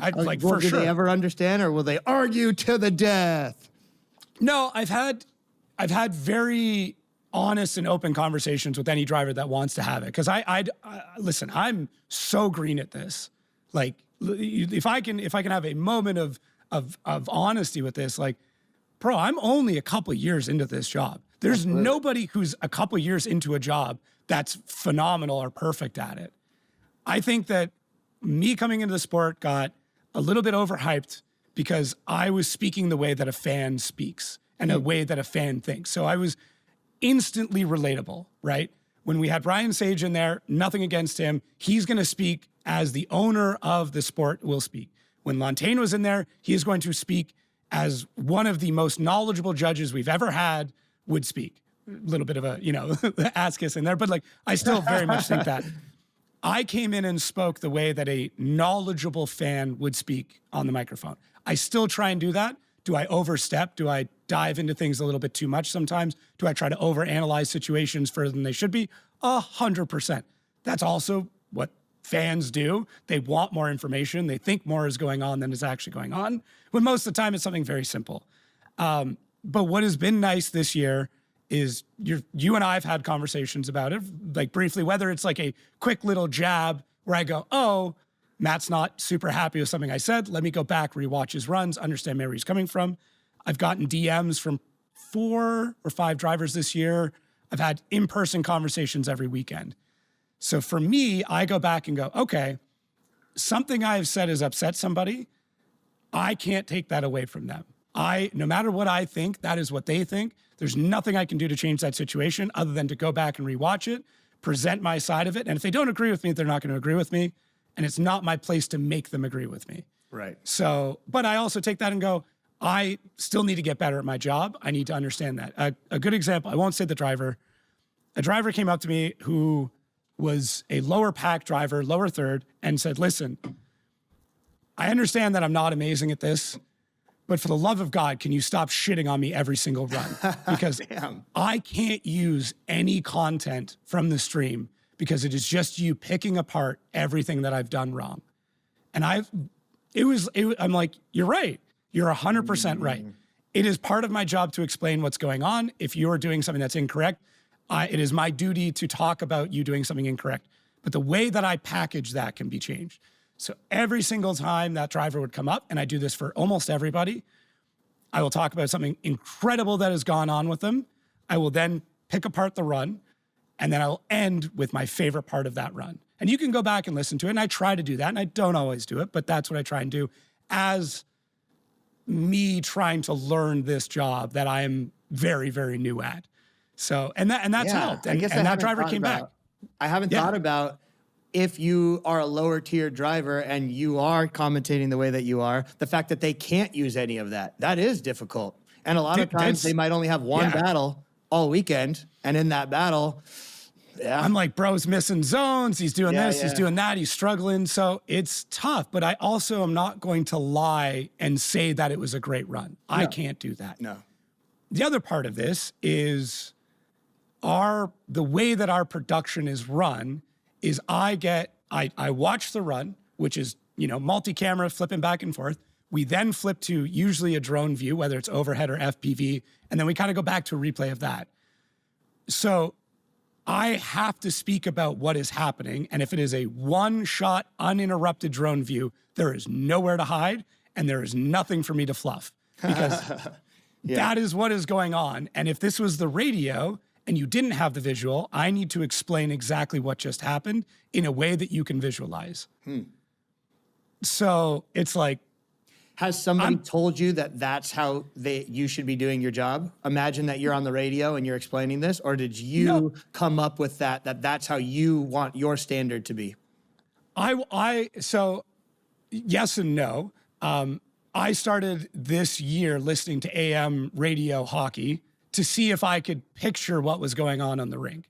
Because I think that is the most difficult way to announce sports is to do it on the radio. Yeah. You have no visual aid. You have to tell the entire story and let people play imagination in their head about what's actually going on and somehow get it right. So that's where some of that came from. But to me, I think I don't want to be dishonest to the people sitting at home. And I also don't want to come off as biased, even though no matter what, there will be some sort of bias in it because there are drivers that I just know better than other drivers, right? There are drivers that every single weekend will pull me aside to have a conversation, to tell me everything that has been going on, to update me on it, which is great because when they come up to the line, I have all this information I can speak about. Yeah. Drivers who don't do that, it is up to me to research what has been going on. And if they don't post on social media, if they don't provide those updates, if their crew's not willing to talk to me, I have nothing to talk about. So all I can do is talk about the run that's in front of me. Yep. If Matt Field comes up to me and goes, hey, here's everything we're struggling with, here's everything that's going on, you go out and have an absolutely shit run, I can go, well, I talked to Matt earlier on, and I will very, very specifically say, I spoke to this driver, and this is what they've told me. I have heard you say that, yeah. Yeah, that I will only say that if I've actually spoken to a driver. Too, there's a thing, though, like, let's say I am struggling. I'm not going to tell you shit. There's no way. I want to show up in the battle with the guy I'm battling thinking that I'm about to slit his throat, not that, I'm down 2 cylinders and he could potentially have an easy win. Like, there is a strategic thing to everything that we do, and not talking and not disclosing every single thing that goes through your weekend. Like, that's professional racing. I don't disagree. Yeah. But also, if you do well, you've now overcome a hurdle. And if you do bad, you now have a reason. Sure. but I'm not going to like Matt Field pulls up to the line and he told me earlier on that he's down 2 cylinders or that he's running 12 PSI of pressure because he's making 1 pound of boost. You right? never know, dude. You might get nervous, get a little clammy up there, tired, haven't had your blood sugar upper. You didn't have your Capri Sun. You say some silly stuff. I mean, I don't know. It's fair. That's fair. I get it. It's just, it's 2 sides of this situation. But I'm preparing to go out and have an awesome run and give you awesome things to talk about. I can imagine if somebody's been struggling all weekend and they're not making the zones, a way around having you downplaying and talking only about the negatives is to give you some feedback about, hey, this driver is struggling. They don't have another gear that they need. Like, it gives you something else to talk about. Absolutely. But when you're trying to win the event, like there's a different strategy, I'm sure. I've also had drivers that are in the top 5 tell me that I am unfairly critical of them because of how good they are. Which blew my mind, absolutely blew my mind. And they're like, they're very open and honest about it. And they're like, listen, I know, you know, I'm this ranking. You can't make this sound like I'm just this person who does this thing. I struggle. I practice like everybody else does, you know.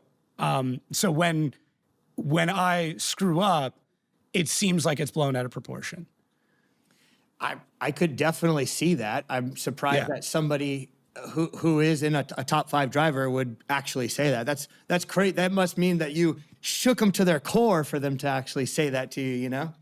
I guess, but also like, I cannot imagine having somebody constantly talk about the effort that I'm putting in. Yeah. I cannot imagine what that is like for you guys to hear Jared and I at the top level, Jared and I talking about your effort and what you've put in, and then rank through that other competitors, teammates, fans, commenters, Reddit, TikTok on top of that. That is an unimaginable amount of bullshit that you guys have to put up with. Because no one knows what you're going through but you. That's why I try to limit like interactions to like, I'm here to do a job. I'm going to do as good as I possibly can, just like showing up to the gym every day. I'm going to show up to the racetrack every day. I'm going to do as good as I possibly can that day. Yeah. And I think that like letting all this outside interactions and how this person talks about me and rewatching the live stream just to hear this or reading the comments or having these conversations, it's, in my opinion, is just making your life more difficult. Just my school of thought is show up, try as hard as you possibly can. Sometimes you win, sometimes you lose. That's it. Yeah, but we all like, listen, same thing, honest moment. Last year, 2 years ago, would have been last year in Utah, Chelsea Denofa sat in the booth for a little bit, right? I don't know if you remember this. You want to talk about cutting me to my core. I did the dumbest thing I could have done. And I opened up the live stream and looked at the comments while Chelsea was announcing. And the amount of like, oh, bro, you got to put Denofa in. He actually knows what he's talking about when it comes to drifting. Get in somebody who actually knows how to set up a car. Jacob shouldn't be there. Chelsea's like, and rightfully so. Chelsea Denofa has forgotten more about car setup than I'll ever know. Like, they're 100% right. But like, that's the dumbest thing I could have done. Yeah, that's funny, dude. That's not going to help me. But now you guys have to deal with that all the time. I had one moment of it, and it still haunts me. You guys do it every single time you get on track and there's a microphone live. Dude, you can't read the comments, dude. I know. You can't read the comments. I know. I try to distance myself from them as much as possible. And like, because that's the thing though, dude. If you're like unsure about what you're doing, if you're really not giving everything your all and you're really not trying your absolute hardest and you're not doing the best that you can every day, it's way easy for those things to bother you because you left something on the table. There is reasonable doubt. I don't care. I try as hard as humanly possible, and that's just it. So, dude, I'm well aware I'm not the most favorite when it comes to the comments and the drift fans, which is so funny because, like, I truly feel I'm the type of guy who will help my competitor right next to me. I'll stick my neck out. I'll literally go out of my way to try to help somebody, but it's like, yeah, dude, maybe somebody doesn't like how I say something or they don't like that I get to rip pit bikes and have a good time and whatever it might be. Like I'm not everyone's favorite. I'm totally okay with that.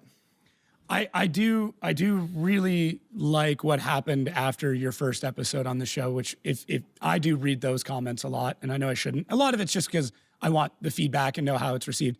And the amount of comments of like, I wasn't a Matt Field fan, and then I listened to this. And like that to me, immediately I'm like, cool, I did my job. I did what I came here to do, which is to provide an outlet for you guys to be able to speak very openly and candidly while still pressuring you to provide a correct answer and not just a PR answer. Yeah. Right? Yeah, like that's, Dude, are my answers ever PR answers though? no, Me? but no listen, way. we all know the drivers that are very well PR trained. And that's why I try to do 2 hours with these, because anybody can be PR for the first hour. Yeah. And it just starts to whittle away and break down. And that's why like I'll throw in those crazy deep research questions. Yeah. Is to throw them off their game. Like it's not, I love doing that shit, but it's also because like the last hour of any of these shows are always the best hour. Because like, cool, we got all the other shit out of the way.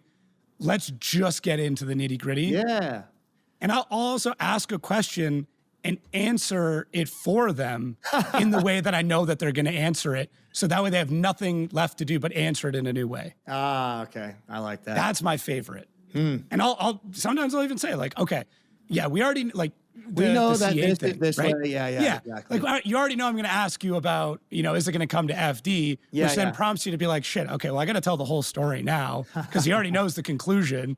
And then, cool, we got like a 15-minute segment. For sure, but I would never, it's just about how much you want me to talk. That's the good thing. Yeah. And like certain things, I love to be long-winded, and I could talk forever about any single one subject. No problem. Yeah. But I'm like, all right, it's good. We should get through different things. And like, and dude, I love that you brought up like somebody's got to be the bad guy, I don't know Yeah. why it's me. I have no idea how I wound up here, but like, I'll take it. And you bring that up in a way that obviously encourages to try to get it out. And I'm sure you're hoping for like, well, because fuck everybody and they all. No, dude, it's not that. I don't know. I don't know why. I'm not sure.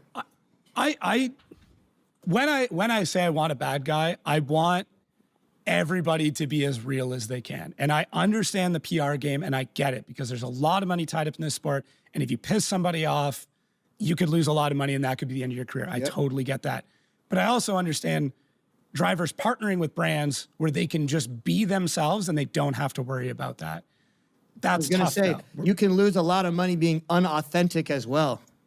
There's a lot of times that a lot of partners are like, I would never work with that guy. No way. Because everything is a sugar-coated, car was perfect, team is amazing, competitor's the best guy ever. Like, that's the same answer, right? There's a lot of partners that I have that would be like, nah, dude, not our cup of tea.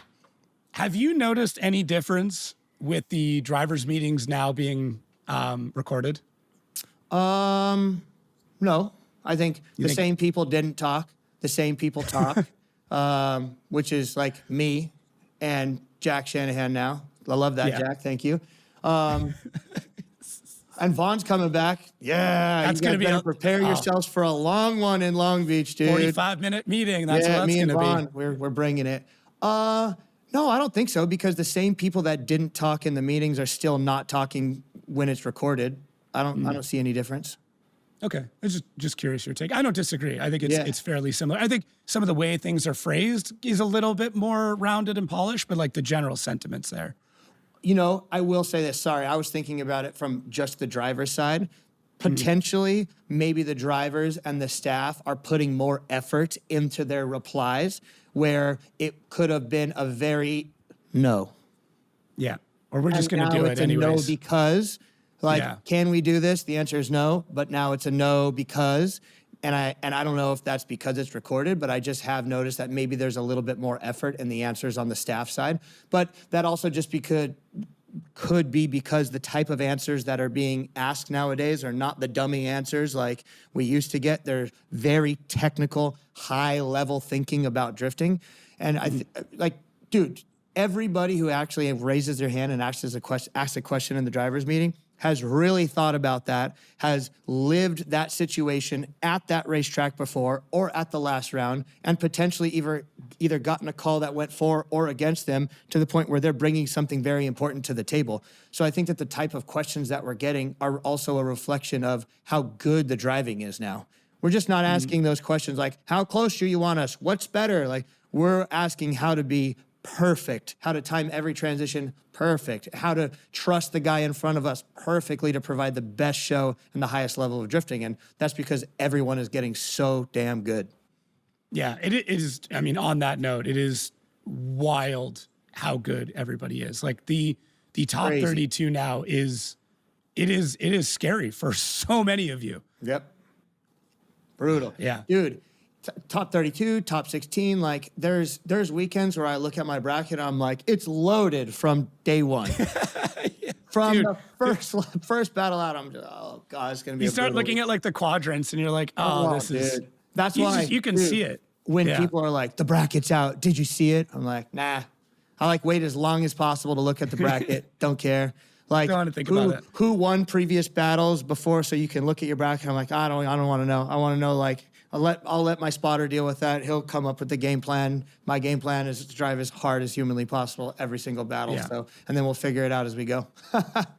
Yeah, that's fair. I do very much appreciate that part of your driving, that like the car very quickly seems like it's on a knife edge, but you enjoy it. But I also think that's why your wrecks are so spectacular, is because that car is set like just in ridiculous modes all the time and you're always pushing. Like there's very little holding back. It is definitely knife edge. Like that's the perfect way to describe it. When I'm driving, and I don't know if you've seen any of my in-car, but I feel like I am a ninja in there. How quickly I have to move, otherwise you get bitten by the car. If you go to like hesitate on the handbrake, bitten, things straightened out, go in the opposite direction. If you go to be nice and light off gently, nope, that's it, snapped, gone around the other way. If you transition too hard, you're off in the weeds. You transition too close, you're rear-ending them. It's like, it's a very, very hard car to be relaxed and chill in. And I think that that's what makes maybe practice very difficult, because in practice, you're thinking about things that you want to do better. You're kind of being analytical with how the shocks feel, the tire pressures, the alignment, where's the track coming in, is this gear right? But to drive this car properly, you kind of just have to trust that it'll be there and lean on the thing. And the only way to lean on the thing is like, get on the throttle. That's it. Yeah, it's your in-car and transitions is like, it's smooth, but like it from the cockpit just seems violent for the amount of work that you're putting in to get that car to come around and catch. And it's like, you can see the car, you can see the camera kind of like shudder the moment you get back on throttle, because it'll be like the quick lift, sometimes that clutch, usually just a very quick check of the handbrake to settle it out because of, depending on the setup, like how dynamic it can be. Especially depending on the track. But then the moment you're back on throttle, like you can watch that camera just go, because it just grabs. It's wild. It's definitely a violent car. When that thing's turned up to 11, all the boost, all the nitrous, all the wheel, when it is dialed in, it is a violent thing to drive. But I think a lot of the top guys' cars, like they are not easy to drive. They are very, very violent. Everything's making 1,100 plus horsepower now. It's just a crazy time to be a professional driver. And it's like, it's so rewarding when you get it right, because you know that car wants to kill you. It really does. And what's funny is me kind of chasing this road race setup that I talked about earlier. It's making the car more predictable. I'm not going to say it's easier to drive, but it's making it like, okay, it did this last lap. I'm going to trust that it's going to do that again. Where in years past, the Corvette would be like, where the hell did that come from? Like, why did you do that to me? Why did you spin this time? Then you look at the data and it was like, your front brake pressure was 83 pounds less than it was on the previous lap. That's why the rear end came around. I'm like, you gotta be fucking kidding me. That's less than like resting your foot on the brake pedal. And that's the difference. So putting a more traditional road race setup, stiffening the car up, lowering it down a little bit, adding the sway bars in a different way, changing motion ratios of things, and just utilizing bump stops and changing the amount of droop, like all of these things that are really nerdy and technical on the road race side of things has made the car more predictable. Faster, maybe harder to drive, but at least it does the same thing every lap.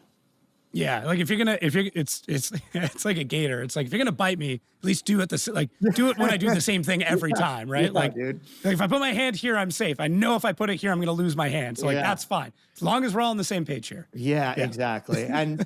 But that's also why I love it, dude.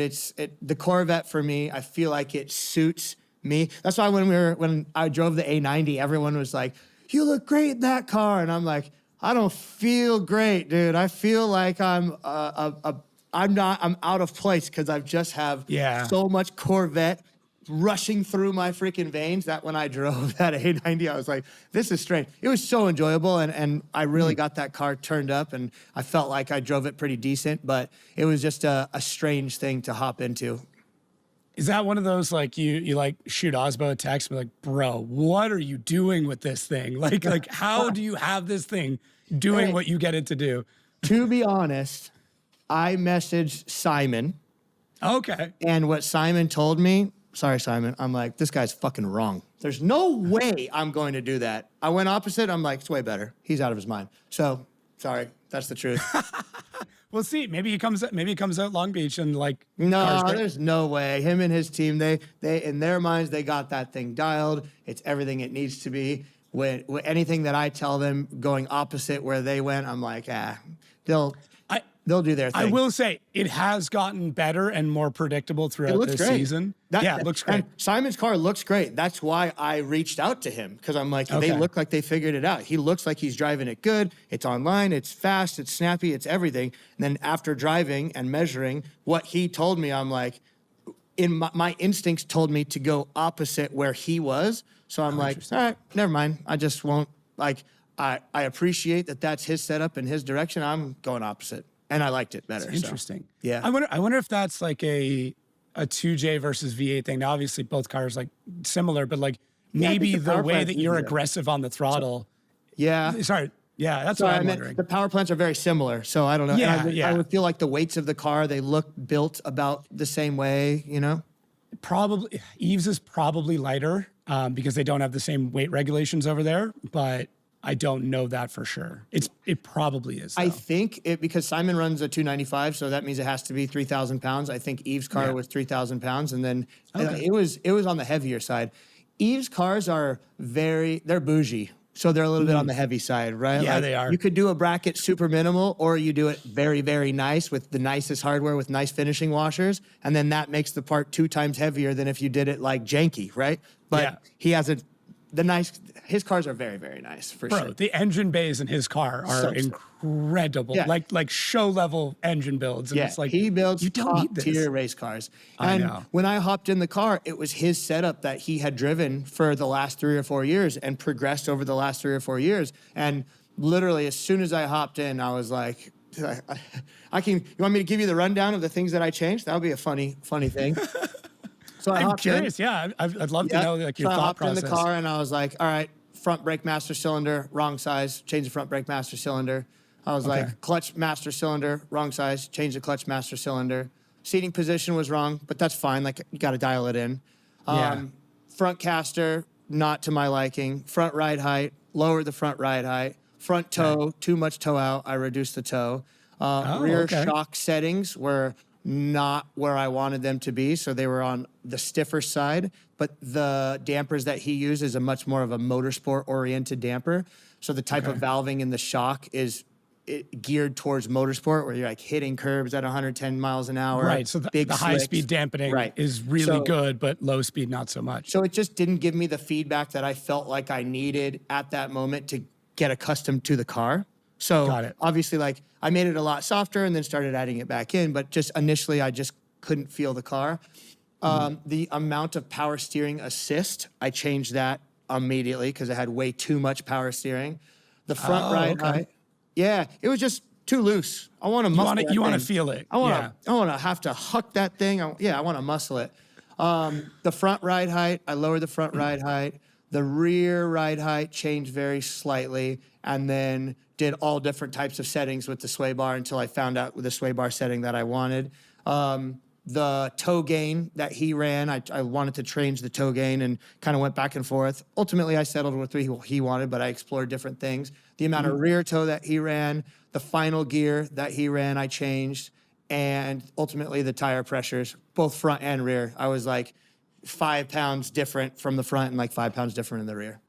Okay. With the pedals, is that purely a feel thing? Like, you like a stiffer, like more feedback pedal, or? So with the brake pedal, the first thing that I do when I hop in a drift car is I warm up the tires, warm up the brakes, I drive straight, and I slam on the brakes. If I can't lock the front brakes, something's wrong. And I did that, and it locked the rear. And I'm like, I always do that test. First test any drift car that I drive. And you'd be surprised, probably 80% of drift cars lock the rear wheels first. And that's terrible. Imagine you're left foot braking and you're basically pulling the handbrake when you think that you're on the regular brakes. So the brake bias adjuster was maxed out, and that car didn't have a hydraulic adjusting brake bias adjuster where you could close off the rear lines. So we just changed the rear brake master cylinder so that it would have less pressure going to the rear. Just like adjusted on the just a different size. Yeah. Okay, gotcha. The size. Yeah. And then the clutch master cylinder was slightly smaller in diameter than I would have liked. So the actual engagement point of the clutch was really long. And when I drove this thing, I was like, I need this fucker to snap off the clutch. I want to dump the clutch. I want this thing to send me back in the seat. And it just wasn't aggressive enough for me. The throw was too long. So changing the master cylinder kind of sharpened up the clutch a little bit so that when I'm slipping it, it's a lot more there. Oh, and then I changed the anti-lag set. Not me, because I'm not a tuner. But the tuner changed the anti-lag settings and the mapping immediately because it was just, they were like, it's 900 horsepower. And I'm like, this thing's not hitting like it should. Like something's wrong with this, but me and the tuner worked through it. So what they did is they put the race engine, because they have that car was built as like a light version for one of their customers. So it's like 650 wheel. It doesn't have all the crazy sensors, but it's a beautiful race car, but it's not 900 horsepower. So the customer decided, hey, I want a 900 horsepower engine anyways. You might as well put it in for Matt, and then he can drive the car with all the power. So nice of him. His name's Nikolai. That's sick. It's nicest dude.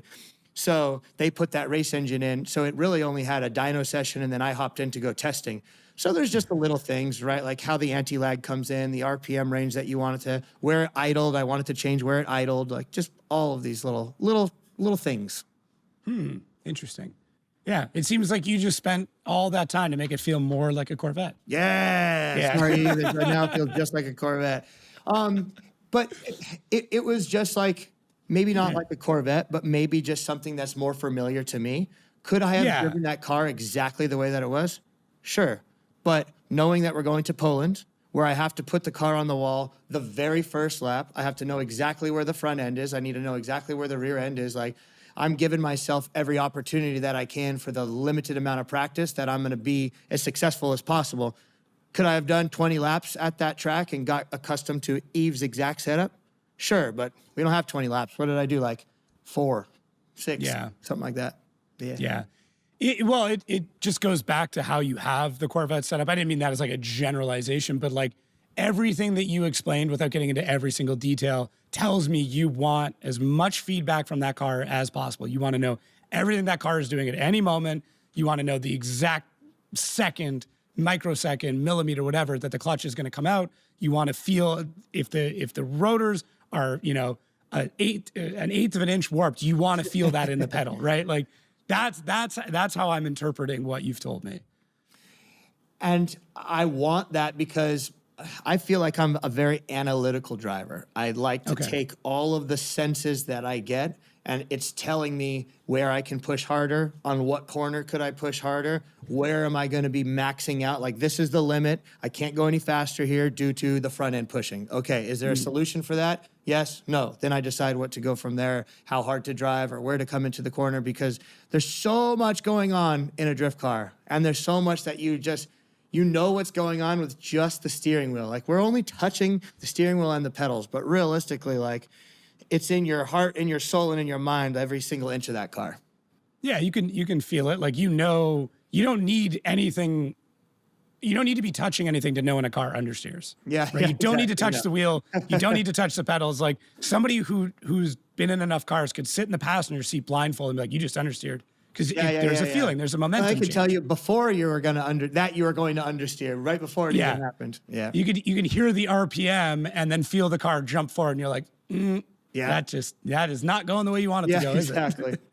Man, Drift Masters was so fun, and like big thank you to Eve. He did it, and his mechanics were so on it too, because every time I went to change these things, they were like down, willing to do it, on it. It's like, that's yeah, huge. and they weren't like, oh, just drive it this way. No, they wanted to give me the best possible chances that I could. And man, it was a great car, an amazing experience. Europe is freaking phenomenal. Drift Masters is fun, and that team is top freaking tier, man. Even those guys, he's put a real good program together.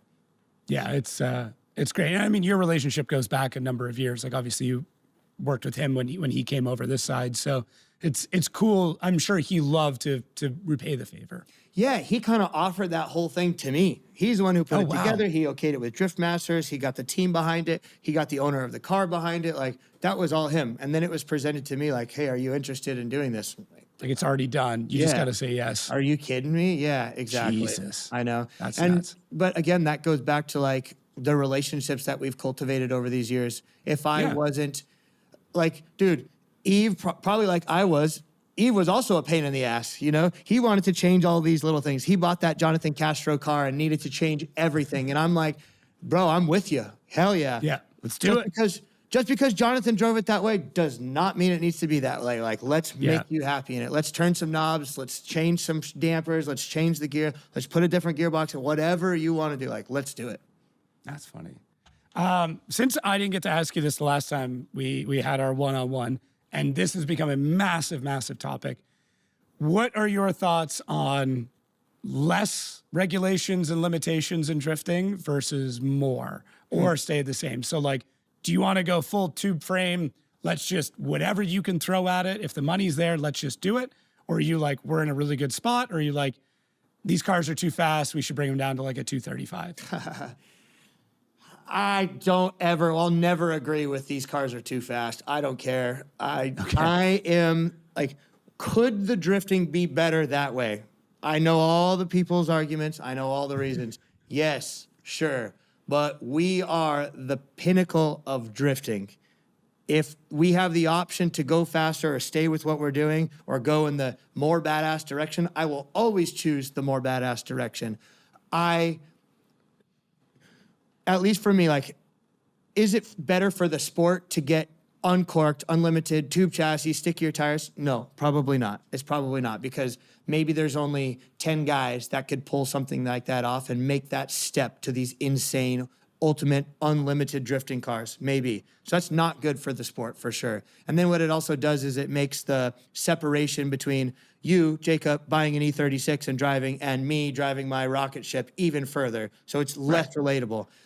But if we can figure out a way to pull it off as a whole, as a series, that we go in the direction of absolutely insane cars that are even harder to drive so that the driving gets better and we get better and there's more things and there's just, I don't know.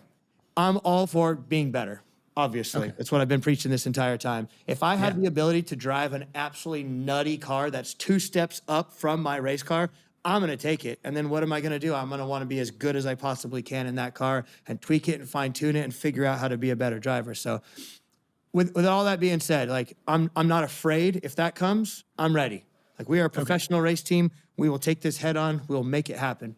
But I also feel like we're in a really good spot right now. No doubt about it. I think that's fair. The tires have never been more balanced. The companies that come in maybe struggle for a year or two, but then they're right there. On any given weekend, any chassis could be the best chassis of that track. On any given weekend, any tire could be the best tire at that track. We're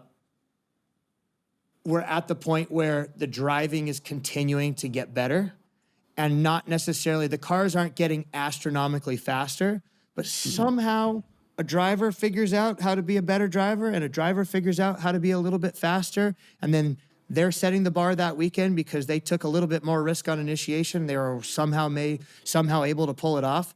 So we're at this point where everyone is pushing everyone. And I think if you go back 8 or 9 years where the cars started getting really, really crazy, there was that big separation. We're just now getting to the point where any car, any chassis, any driver could be any other driver. So I think we're really, really at a good spot. I would say I don't agree with some of the rules that limit you to cutting things off, or maybe certain things of like chassis stiffening because they want to maintain like crush and crumple and safety. I don't maybe necessarily agree with all of that. I think that some cars really get the shit end of the stick with that. where it's a known chassis that flexes, but they're not necessarily able to make it stiffer and keep it competitive. And then you have chassis timing out because of it, because we're not able to brace things up. So maybe I don't agree, but for me, being in a Corvette, it's like I'm affected by that a little bit less, so I'm not going to be the guy to complain. Yeah. Right? Yeah. It's all good. No but I point feel being for those. vocal. Yeah. Dude, literally, Cole Richards had his car over here because his after Laguna, he brought it by because the frame rails have been flexing like half the year, and it's been such a nightmare for him. And I've driven an FRS, and I know that they do that, and I've worked on Eve's FRS, and I know that it flexes, so it just sucks. But what are your options to make that not happen? I think it's kind of limited. Yeah. But we're at a good spot, man. No complaints. Like, I feel all of the teams are stepping up.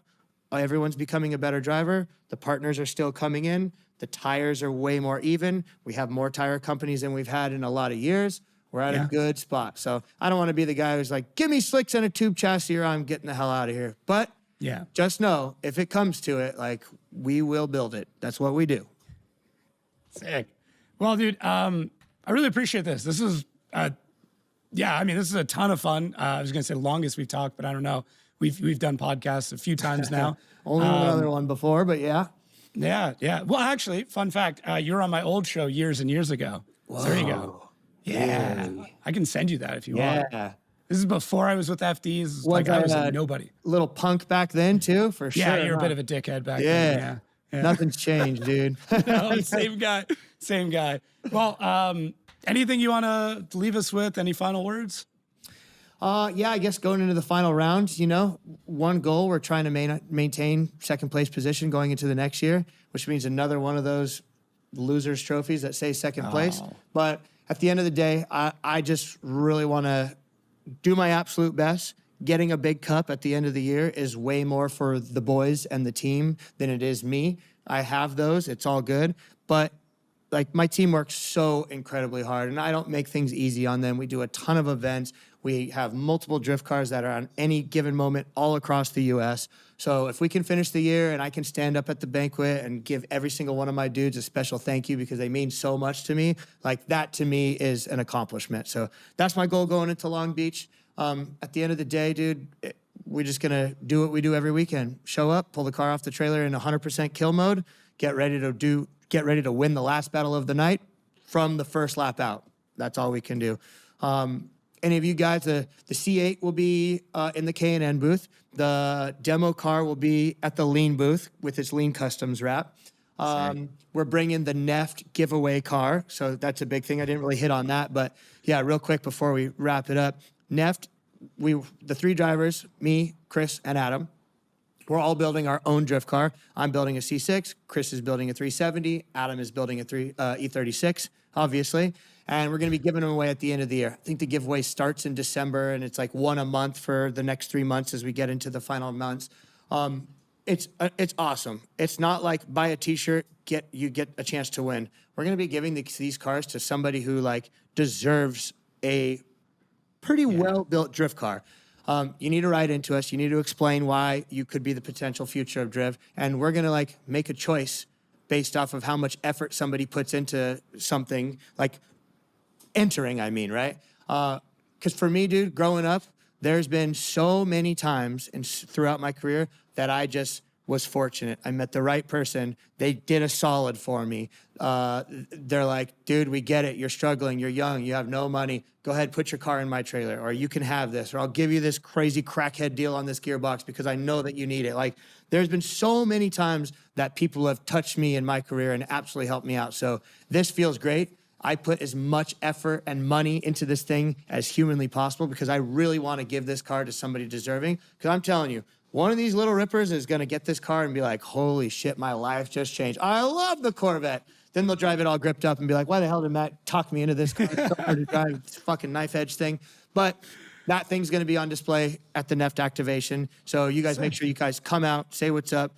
There's links and profiles and YouTubes and all of that stuff for you guys to actually win. But it's an amazing thing for Neff to kind of dive into this motorsport thing that's drifting for the first year and try to make a big splash. And they're putting a lot of money into the community side of drifting. They're not just cashing out pro drifters and we'll put a couple of pictures online and that's it. Like if you're going to be putting in effort to give away 3 pretty decently high level built drift cars built by professional drifters, like you actually care about it. So I'm very excited for that. And then we're also bringing Ferris's car down because he's going to be taking it home. Actually, Stuckey's taking it home for him there. So yeah, that's going to make the long journey home. So we're bringing everything we possibly own, and of course the race car, to Long Beach. So tomorrow I have 3 trucks and trailers to load up because we're leaving early on Wednesday. So yeah, man. I was just going to ask. That's a lot of trailers, dude. Yeah, 3 trucks and trailers. But that's literally like, that's what you have to do to keep your partners happy. Like a partner will ask, hey, Matt, do you think that we could have this car for this round? And you're just like, yep. And you figure out how to make it happen. Yeah, that's sick. Well, great words. I'm glad we touched on basically everything. This is awesome, dude. And I'm really hoping that we get to do this again on the podium show. So yeah, those are exactly. very quickly becoming my favorite episodes. Like it's just, it's so you guys are just unhinged the whole time. It's incredible. Well, by then I've already cracked open the Neft. Yeah. Given all of my crew guys our fair share of a drink, drank the champagne on the podium. Yeah. And all on a fairly empty stomach because obviously we haven't eaten the last hour or whatever since we've been in the car. So yeah, I have a good time up there. That's for sure. It's the best. Well, for everybody listening and watching at home, please check out all the links below. We'll have as much stuff on the Neff giveaway as well and all of Matt's socials. And Matt, thanks again, dude. I will see you in like 48 hours. Yeah, I guess so, dude. Damn. All right. We'll catch you.